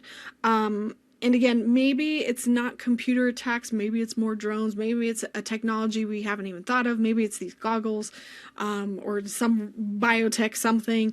We're going to know a little bit more every time Uranus trines Pluto, which I'll try to show that chart here. If you notice, this chart goes exact. It goes to 0 degrees, Uranus trines Pluto so many times in Gemini over the next several years. And this is just like the peak of Uranus and Pluto energy. Uranus being tech, Pluto being, AI. And it's like, there's going to be some huge technological changes on these dates that are just like perfection, like huge. Those make me a little bit nervous. And so something to keep an eye on. Yeah. If there's any techie people out there, feel free to leave in the comments down below for the rest of us any other recommendations you have on how to stay safe. All right, I'm going to take a little bit of a bathroom break here, and then I'm going to come back and go into, again, Civil War versus Global War and other future predictions before I end it with some positive resources and some hope, as always. Had a snack. Had a pee break, feeling jazzed, feeling ready. Just a quick announcement and reminder, my Ireland trip is just a couple months away now. There's still time to join us. I still have some discounted spots available, actually.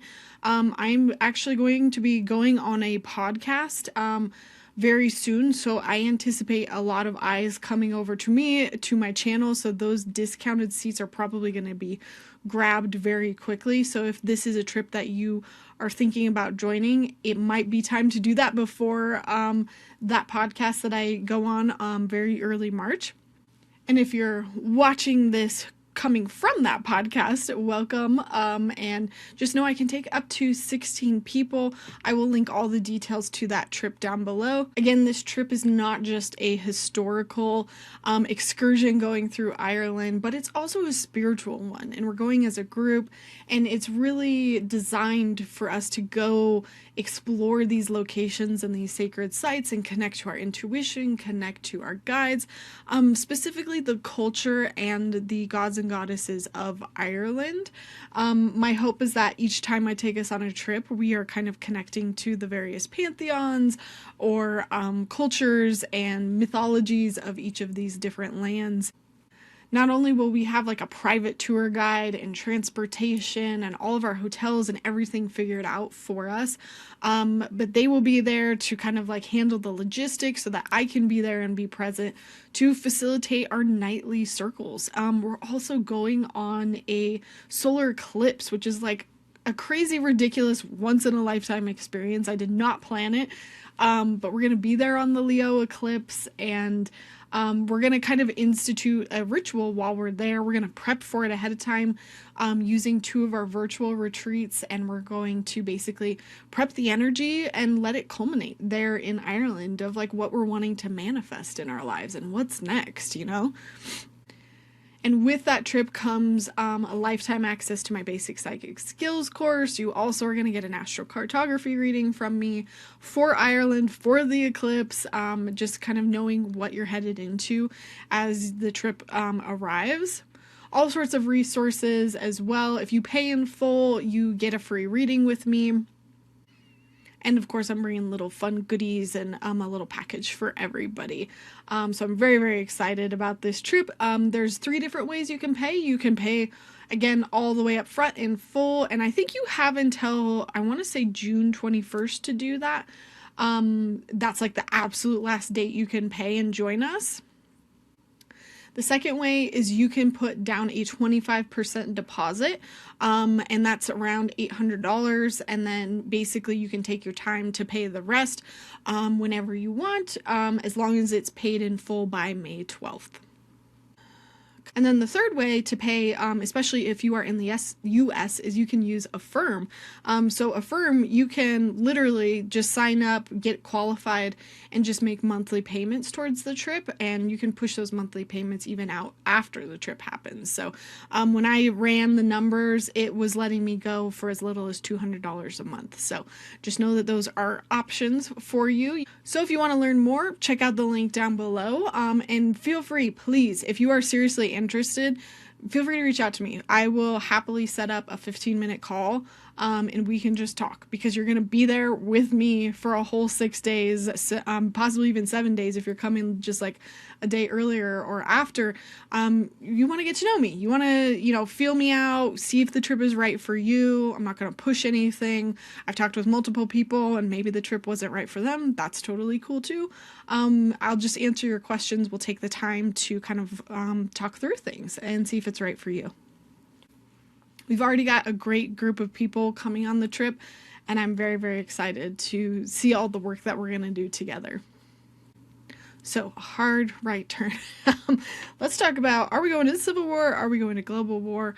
I want to say the last time I talked about this, I was like not 100% sure if the global war part was going to happen, but I was pretty 100% sure that the Civil Wars happened. Now I'm leaning much, much more towards global war. And so last year when I was looking at the astrology, everything pointed towards, definitely civil war, possibly war with other people, but I was kind of like, I don't know if I want to make that claim because I don't even see how that's happening logically. But I'm still glad that I said it because now it's just becoming more and more clear. And again, even as of today, I mean, Trump is talking about maybe going after Iran. I'm sure he's going to do it. I have no doubt. I'd be surprised if he didn't. But similar to, I think it was the 2025 podcast, I still don't think this is World War III. And when I say World War III, I really mean like this is not something where everyone gets involved with everyone at the same time, similar to like World War II and World War One. And intuitively, I always felt that way. And then I found another astrologer who kind of said like there's something about like the cycles and the cycles of the season and how we were on like a waxing or a waning. I can't remember the details of that. So he actually didn't think that was the case. And then when Chris Brennan came out and did the nodal cycles and Uranus and Gemini, and I'll put up this chart right here. His chart actually showed that it's probably that this time period is going to be more like the Revolutionary War and the Civil War than World War II. And that's because there's more similarities with the astrology of those two than there are with World War II, because the North Node is not in Gemini this time. And we don't have Mars retrograde in Gemini. And that happened with World War II. But it's not happening this time. So you can see in this lower left bubble, that's 2025 to 2033. However, up in that upper right-hand corner, that was World War II. The upper left is Revolutionary War, lower right is Civil War. We're definitely going to be doing something to Greenland. Like, that ship has not sailed. They will try to grab Greenland. Everyone thinks that's because of the minerals and stuff. And that is definitely part of it, but it's actually just like strategically a good place to have because you have control of the northern area of the world over there. And so my husband has his ear to the ground on that. And he kind of was talking to me about how, yeah, it seems like more of a mineral thing. But it's crazy because the Greenland thing has come up in so many cycles astrologically. Like, I don't want to dive into all of them, but it's like not only coming up on all of the Virgo Pisces eclipses, but it's actually come up on other ones that have been discovered since. So I would not be surprised if Greenland is changing hands, if not forcibly, which is just ridiculous, one. But yeah, Trump has instigated things in so many different places that I don't think people have quite realized. He's starting things in Venezuela, he's starting things in Nigeria, he's starting things in Iran. He's just fucking poking the bear. And truly, I think this is because he sees that he cannot win the election, and he sees what's happening with the Epstein files, and he does not want to get in trouble, and he does not want to get voted out, and he also sees that he will not win the midterms because a lot of the Republican candidates are retiring. And like, yes, they're retiring, but I think it's because they don't want to keep getting pressured by Trump or work for him, but they don't want to put down their foot and fight against him, so they're retiring. And so there's a lot of open seats, and already these midterms are starting to take place in different places, different counties and states, and places are flipping blue that have never been blue. And I think this is scaring them. It's 100% scaring them. And so I think I've clocked this from day one. I know that his plan has always been either to try to rig the elections. I think he's got a two-pronged plan. Try to rig the election so they can go in his favor, and he'll try to do that as like he's going to do all options. He's not just going to only try one. But then I also think he's going to try to start a war so that we don't have elections, because when you're in a war, you can't have elections. Legally, they can't do that, but I think he's going to make some sort of excuse. Like, I don't know. I don't know how that works. I'm again not super versed on all of the technicalities, but I'm concerned that he's going to, like, I just remember the remark he made of when the Ukrainian Zelensky, like, they didn't have, I think it was like they didn't have like elections because of their war with Ukraine. And they, in the Oval Office, were trying to make him look bad about it. Like he was trying to hold on to power, but he was like, we're literally being attacked. This is like not the time. And they were like, and then Trump like made this offhand comment of like, maybe we should do that, you know, and like made this face and people were like, oh, and I've always been like, yep, there it is. That's his plan. And so I think he's going to try both of those things.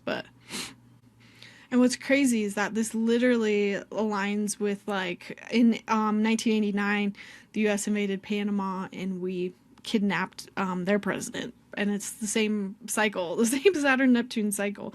But yeah, I could see how, like, from an outside perspective, everything looks good. And, you know, I would love to be wrong here, and maybe it's as simple as, you know, we just vote him out and everything works out well, and he maybe gets removed somehow, I don't know. But I'm just like, that doesn't match the astrology of what's happening, and so that's where I'm like, I don't think that's gonna happen. Because let me go into the elections next. That's another big prediction in the midterms. They're trying to do everything they can to rig the elections in their favor. This is, again, why I feel like they already did it in 2024. But as of just a couple days ago, they passed the SAVE Act, which is something that I've had on my radar since last year, which basically says that, you know, you have to have a form of ID to vote, which doesn't sound very, like, harmless, but it actually makes it very difficult for people to vote, because basically you need a very, very secure version of ID to show up and vote. And so if you don't have a real ID, you need to show up and have a passport, which a lot of people don't have because they can't afford, because they are very expensive. So that automatically cuts out a ton of people that can't vote. And more importantly, it cuts out a lot of women who cannot vote, because women often change their last names. And now your birth certificate can't match your, like, if your birth certificate doesn't match your passport, it's going to create all sorts of, like, issues. Or if your birth certificate doesn't match your legal ID, it's going to create all sorts of issues, because you have to, like, basically verify this. And they just added a bunch of loopholes for voting, and it's under the guise of, like, oh, we're just making it more safe, but it's actually making it harder for people to vote. And I need to dive into it more, because I haven't looked into exactly what's all passed, so don't quote me exactly on all of that. But, like, I don't even know if I can vote. Like, I know my birth certificate does not match my ID currently, because I changed my name when I got married, but I do have a passport, so I don't know if I'm still okay because of the passport. So I'll get mad about that later. On top of that, there's this huge push, again, that's showing up on these eclipses as well, to gerrymander states. And so they're trying to gerrymander these states so that they can have different numbers of congressmen, Senate people, and essentially change their voting power in the House, you know, at the federal level, so that they have more power. And they're doing it because they know they're not winning. They know they're not popular. So they're trying to rig it on the back end in their favor. They seized the Georgia ballots and the voter registration. We don't exactly know as of now what they're doing with that information, but it can't be anything good. Oh, and they're building a national database for voters. And again, that's like under the guise of, like, oh, we're trying to make it more safe for people to vote. But leaked information shows that they're using this to analyze the voter information, and basically erase people from being allowed to vote. So they will find the ones that don't align with, you know, they're not going to vote for them anyway, so we're going to erase them and they're no longer registered to vote. Like, I mean, he also said he regretted not seizing all of the voter booths in 2020. You know, they've said that they're going to have ice around the polls to intimidate people.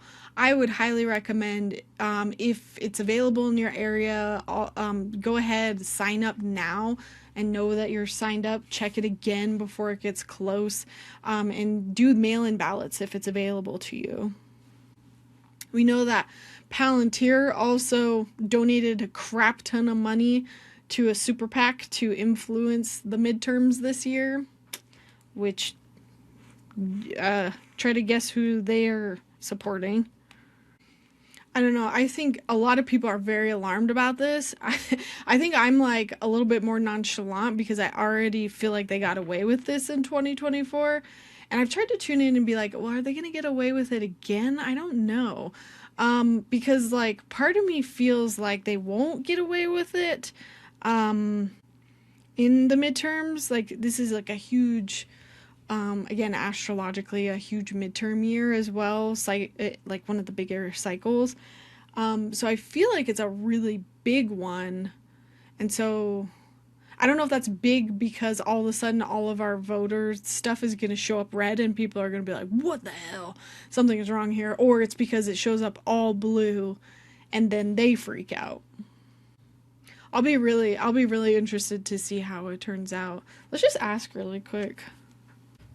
Which one will they be in favor of? The midterms? Are they going to be more...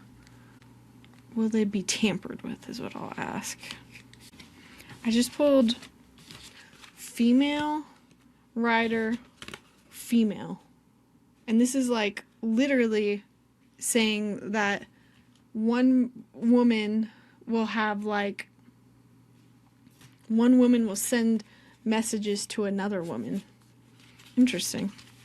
I wonder if it's just purely that, I mean, that can be interpreted so many ways. Like, in how? Interesting. I just pulled the scales and it says a new romantic cycle begins. Maybe thinking less romantic, but this is a new moon in Libra. Libra is balance. So I would take that actually as something super positive, and that's what I was originally feeling with those two females, was just like maybe women communicating and being passionate and spreading this information from female to female, or just, not that it's, gender specific, but, just that feminine rising, that feminine urge to nurture and take care of people will be a good thing. And I'm getting the good thing from the balance and the scales, and I think Lady Justice already from earlier. What's the outcome? Will it be more blue or more red? I literally just asked for colors, not really the meaning of the cards. Two blues, both with like animals on it, like a dog and a fox. Dog is like companion and a friend. Fox is usually talks about a little bit like being cunning and deceptive. Cunning friends, like your friends, people on the good guy side. being smart and being strategic. So yeah, based on just this really quick reading, I would say that it might lean more blue. Focus. Cut that out. I can't remember if I already said this, but also March 25th of 2025, the hack into our Social Security data, Doge, it's been in the courts for a while, but we've since found out that they were trying to get voter roll information, again, to try to influence the midterms. So they were already working on that in March of 2025. So they're definitely going to try to mess with it. I don't think it's like that it's not going to be messed or tampered with at all. Even if we have a good result, that's where I get confused, because I'm like, well, then why does the astrology look so volatile for so many years? And my only logical conclusion is like they're going to try to push back. Like even if Trump passes away, all of the systems in place, all of these voting issues, all of the laws that they're putting in place, the National Guard, they're training people, all of the technology, that's going to be such a force to fight against that it might be a big distraction, even if we are winning in numbers. Like at the end of this, because that's something that they talk about of the Uranus and Gemini transit, is that usually whenever these countries would go into any of these wars, they went in trying to achieve something. And what they got out of it was never what they wanted to achieve. Not in the sense of like they didn't win, but it's like what it turned out to be was not what was intended. It's that in the Civil War, what they wanted to do is these states wanted to secede and like be their own thing. And then by the end of it, what happened is they abolished slavery. I think that's what it was. I mean, yeah, that was definitely correct. I mean, obviously it was still about slavery in the beginning there because they wanted to leave and secede because they didn't want, to join Lincoln because he wanted to abolish slavery. Or he didn't even want to abolish slavery at the time. He was just kind of like generically, like they were thinking he might be, I think. He didn't really run or campaign on that from my understanding until like later. But I've been again looking at the Saturn Neptune stuff and looking at the Uranus and Gemini and things that have been happening in the past. And essentially, I'm kind of wondering if we're going to have a new definition of America. And I talked a little bit about this in the past of, like, I don't think we're going to, like, I think there will be like a soft seceding. And I saw somebody else define this term and I was like, that's it. I think this could be possibly what's happening. And soft seceding is just like financially seceding. It's basically certain states withholding money from the federal government to basically make a point or make a statement. And California has already like threatened to do this. And I think this could be like a form of that civil war. And so I wonder if this could happen, because this conjunction, these transits, they can often be about lines being redrawn, countries and states being redrawn, which could absolutely happen by the end of all of this. With the US specifically, I don't exactly know where it'll end up. I don't think it's too important that we try to figure that out now, but just something I'm keeping my eye on because the timing in which it shows up makes me think it's going to show up again. Okay, and then any other predictions that I've got? I mean, I did make a prediction as well on the vault. It was just kind of like a random smattering of predictions.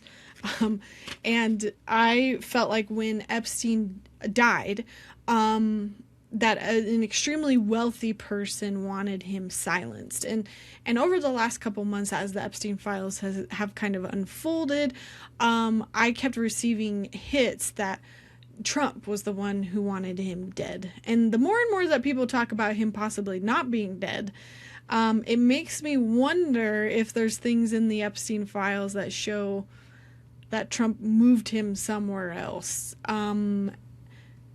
And that would be very bad for Trump if that's true, but I don't know.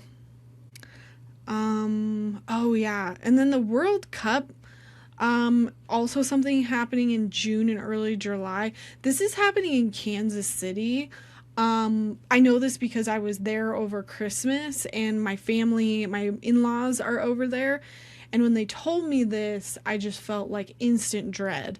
And knowing that the Mars-Uranus conjunction is going to be around this time, I just have such a bad feeling about that World Cup being over there, especially because Kansas City, like Missouri, has a heavy Proud Boy population and a lot of just it's Missouri. Love the folks of you in Missouri that are good, but there's a lot of that, the MAGA population over there. I just felt like something real bad was going to happen. I even told my husband and he was just straight up like, we don't have to go this summer. And I was like, really? You trust my psychic hits enough to not go? And that made me feel really good. But Honestly, like, I'll just say now, don't don't plan on doing anything for 4th of July, please, because of that Mars Uranus conjunction. Do not be around crowds at all. At all. And I'm not trying to like fearmonger, but I am trying to fearmonger to keep you safe. I would much rather be you be safe and I be wrong than I be right and you be not okay. You know? So please, please, please do not plan anything in public or in large crowds for the 4th of July. Especially those of you in the DC area. Because where did I say I thought this was happening? Yeah, it's like in DC. It might be over Cuba too. That actually, that geodetic line is happening directly over Cuba. So it might be that we're starting something with Cuba or receiving something from Cuba right around July 4th as well.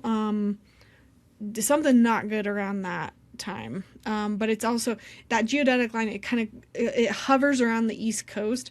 So it's going to touch the East Coast and then go over Cuba as well. If I'm reading that correctly.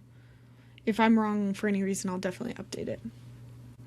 Oh, and then the last one is that twice I saw Mamdani be assassinated psychically. I think it was like once during his campaign, I just like saw it and heard it.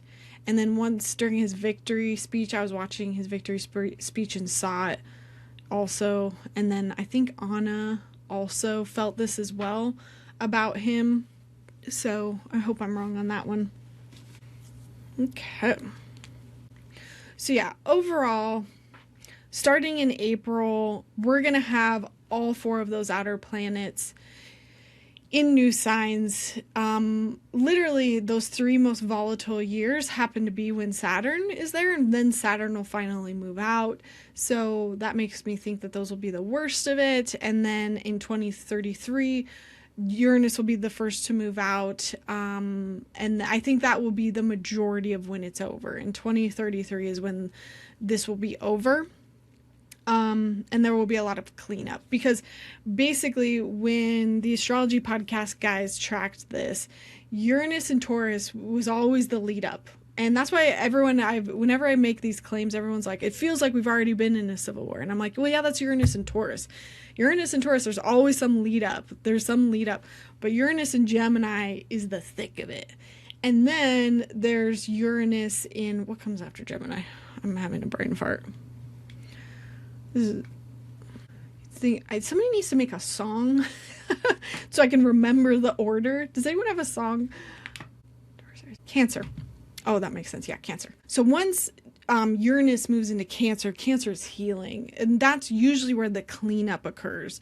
So you look after Revolutionary War, Civil War, World War II, Cold War, it's more specifically that Cold War. After that, when Uranus moves into Cancer, that's when things get cleaned up, healed, fixed. And so that's what we want to look forward to, is that Uranus in Cancer 2033. So Neptune will still be there till 2039.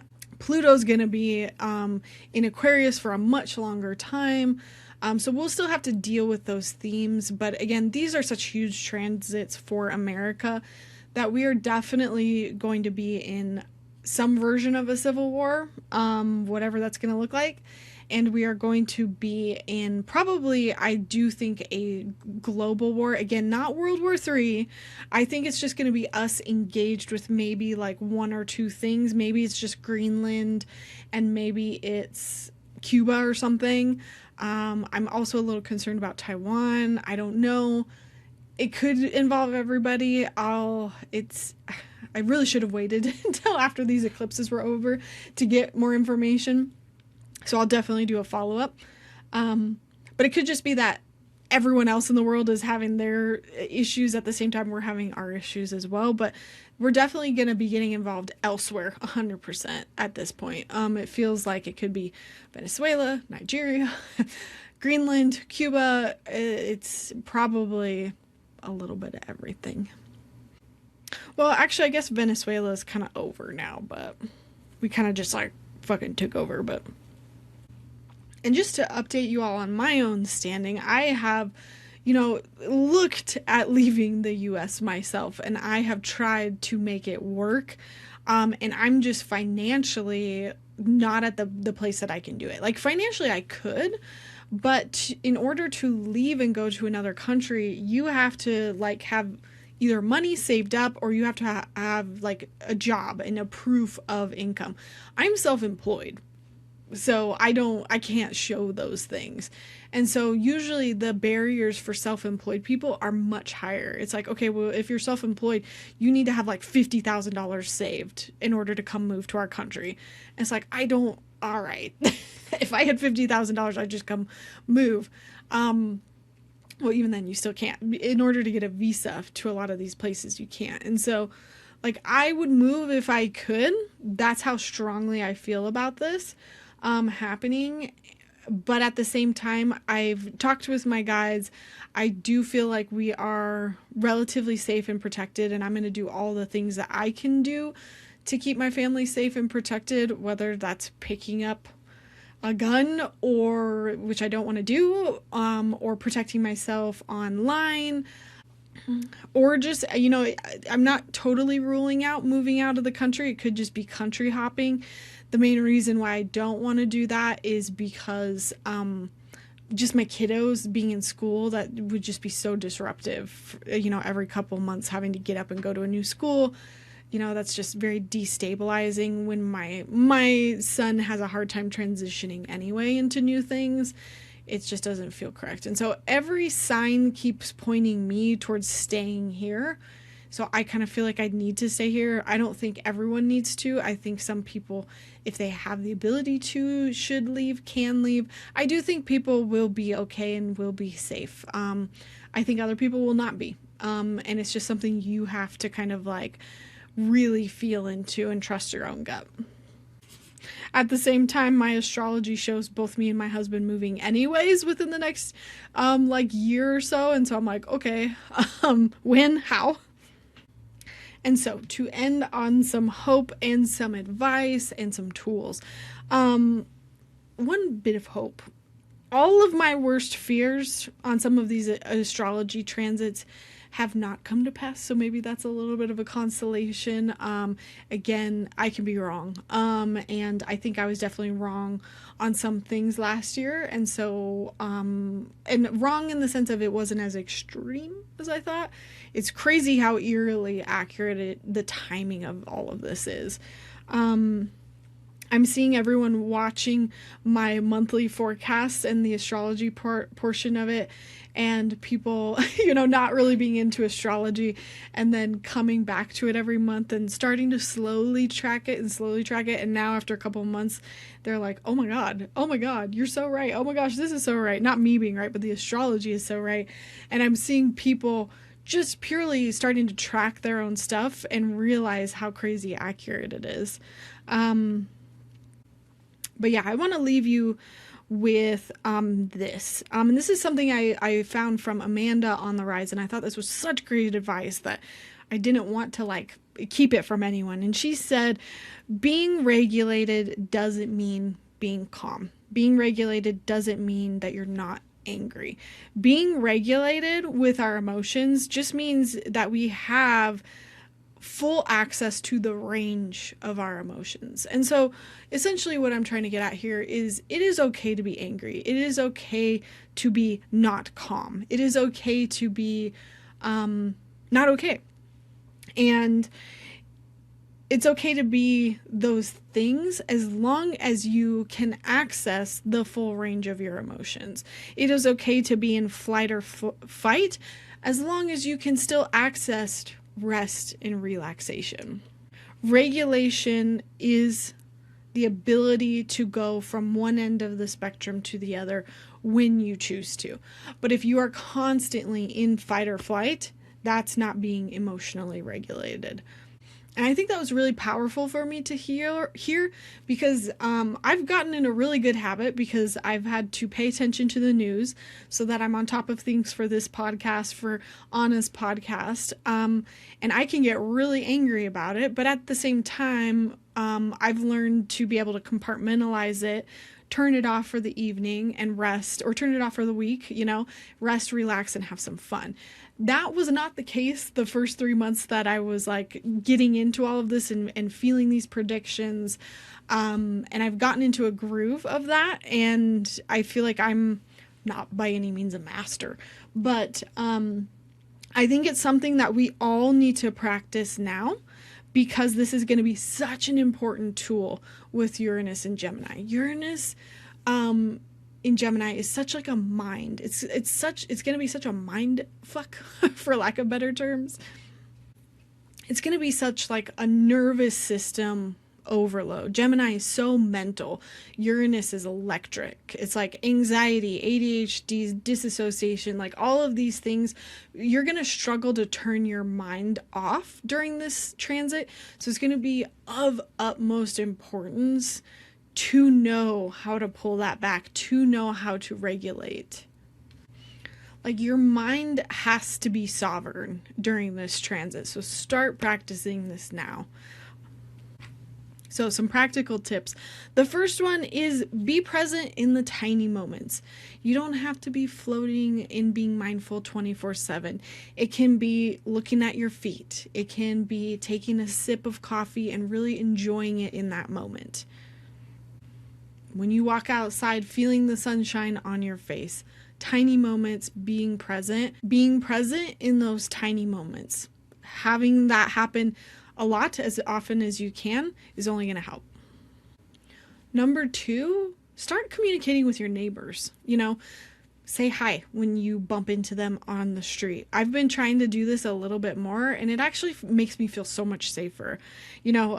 Text them, send them a text, bring them some of the things you grow in your garden. The neighbors to one side of me, we've gotten to chat with a couple times. There's some younger Gen Z dudes who are into music, and that for some reason makes me feel really safe and comfortable. And they've commented on our plants, and we've exchanged plants with them. And I know my neighbors next to them have little kiddos, and we've tried to meet up a couple times, and just doing little tiny things here and there. You don't need to go knock on their door and be like, hey, let's be friends.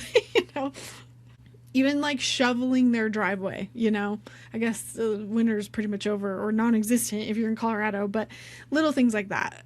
Because during this time, having that community might be so important, as Minnesotans have shown us. Number 3, do predictable things. Things that bring you comfort. Comfort shows. Hold your routines and stick to your routines. This is predictable. Like if you and your partner play a game every Friday night, make that thing a routine and make it happen. Number 4, look for the helpers. These are the people in the scary situations doing good things. There's so many awful, scary, horrible things. And again, with this transit, we're going to be seeing it all, because it's going to be on our phones. It is going to be the first time a civil war is going to be recorded and televised, and maybe not on national news or something. I mean, maybe yes, but it's going to be on our phones, and we're going to be able to see it. Like I've watched Alex Preddy be murdered. I've watched Renee Good be murdered, and then I have to go back to taking care of my kids, and it's mental. And I loved this piece of advice, because it's saying that in these videos, we can focus, and not just on the videos, like out and about too. If you are experiencing something that's scary, it's really easy to focus on the person doing the scary thing, the person doing the bad thing. Focus on all the people doing the good things. Shift your perspective. Focus on the person that's calling for help. Focus on the hordes of people that are trying to fight that ice person, or what I mean. There's a lot more people doing good than bad, and what we're doing is we're reprogramming our mind to look for the good and not always look for the bad. And 5, find micro moments of joy. Laugh, celebrate, still go out and do fun things. When you hit achievements and goals, do them. When it's your birthday, go out with your siblings, go get your nails done. Like whatever you can do, still try to have a life and enjoy it. Not everything needs to be, just because the world is going through a hard time doesn't mean you cannot have fun at times. So yes, those are my 5 tips that I'm going to leave you with. To start feeling a little bit more regulated. Again, that doesn't mean you can't be angry. That doesn't mean you have to be calm all the time or spiritually bypassing everything. It just means you're able to shift into rest, shift into taking care of yourself. You're not constantly in fight or flight. And it starts with those tools. Uranus and Gemini is really going to push us to not fall into that mindfuckery, for lack of better words. We have to be able to turn our minds off. That's what this transit is going to bring us. And that doesn't mean ignorance. That doesn't mean being blind to things. It just means we cannot, it's information overload, you know? And you know, another piece I'm going to throw out there is look for the amazing music and the amazing art that is coming out of this time period. It is just like soul moving, the amount of things that I'm seeing. And if I can, I'm going to leave it at the end of this podcast. Sometimes they'll dock you for like, or trying to like put it at the end, but I'm going to try to put a couple artists that I've seen who have just made some amazing work. Earth to Eve, I love everything she puts out. But yeah, I'm going to end there today and leave you with some good music. And as always, let me know if you have any questions, anything you would like me to tune into on future episodes. Feel free to join me over on the Psychic Development Society. Over there, you can check out my courses, our coaching sessions over there. Subscribe on YouTube. Follow me on the Practical Psychic podcast. Because sometimes, if you're watching this on YouTube, I do put up more episodes. And I don't upload every single one onto YouTube, only just like the big special ones.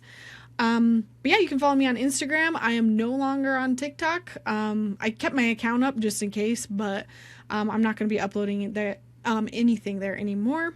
And yeah, please, please, please, wherever you're watching, leave a comment, even if it's just random emojis. Feel free to like this. I get so many more negative comments and dislikes on these videos, which I don't understand why people just don't like leave.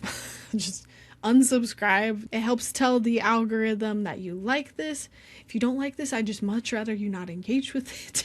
But I think at this point, anybody listening probably is enjoying it. But thank you all for watching. Feel free to rate the podcast if you haven't yet. And I will see you guys in my next one. Alrighty, bye. So ever since you started working for ICE, you've been feeling bad about yourself and everyone hates you. Well, here you go, 14 fun ideas for quitting your job with the Proud Boy Secret Police. You could just ghost them, just not show up. Or just get sick on all your coworkers, like just throw up. You could do sabotage and keep getting lost. Or lead a team and go arrest a coworker on his day off. Who's 75? I don't know what's keeping me alive. And I make stupid laws that affect the youth by spinning little lies until they sound like the truth. And I earn so much money investing in stocks while children go to school just to face down a clock. May those that choose to be brave and speak up always be covered. You're protected in this realm and in the next by sacred mothers. The people hold the power now in morals and in numbers. May those monsters never see another night of restful slumber. It's power to the witches, to the women, to survivors. May your rage ignite a flame within you, that's your sacred fire.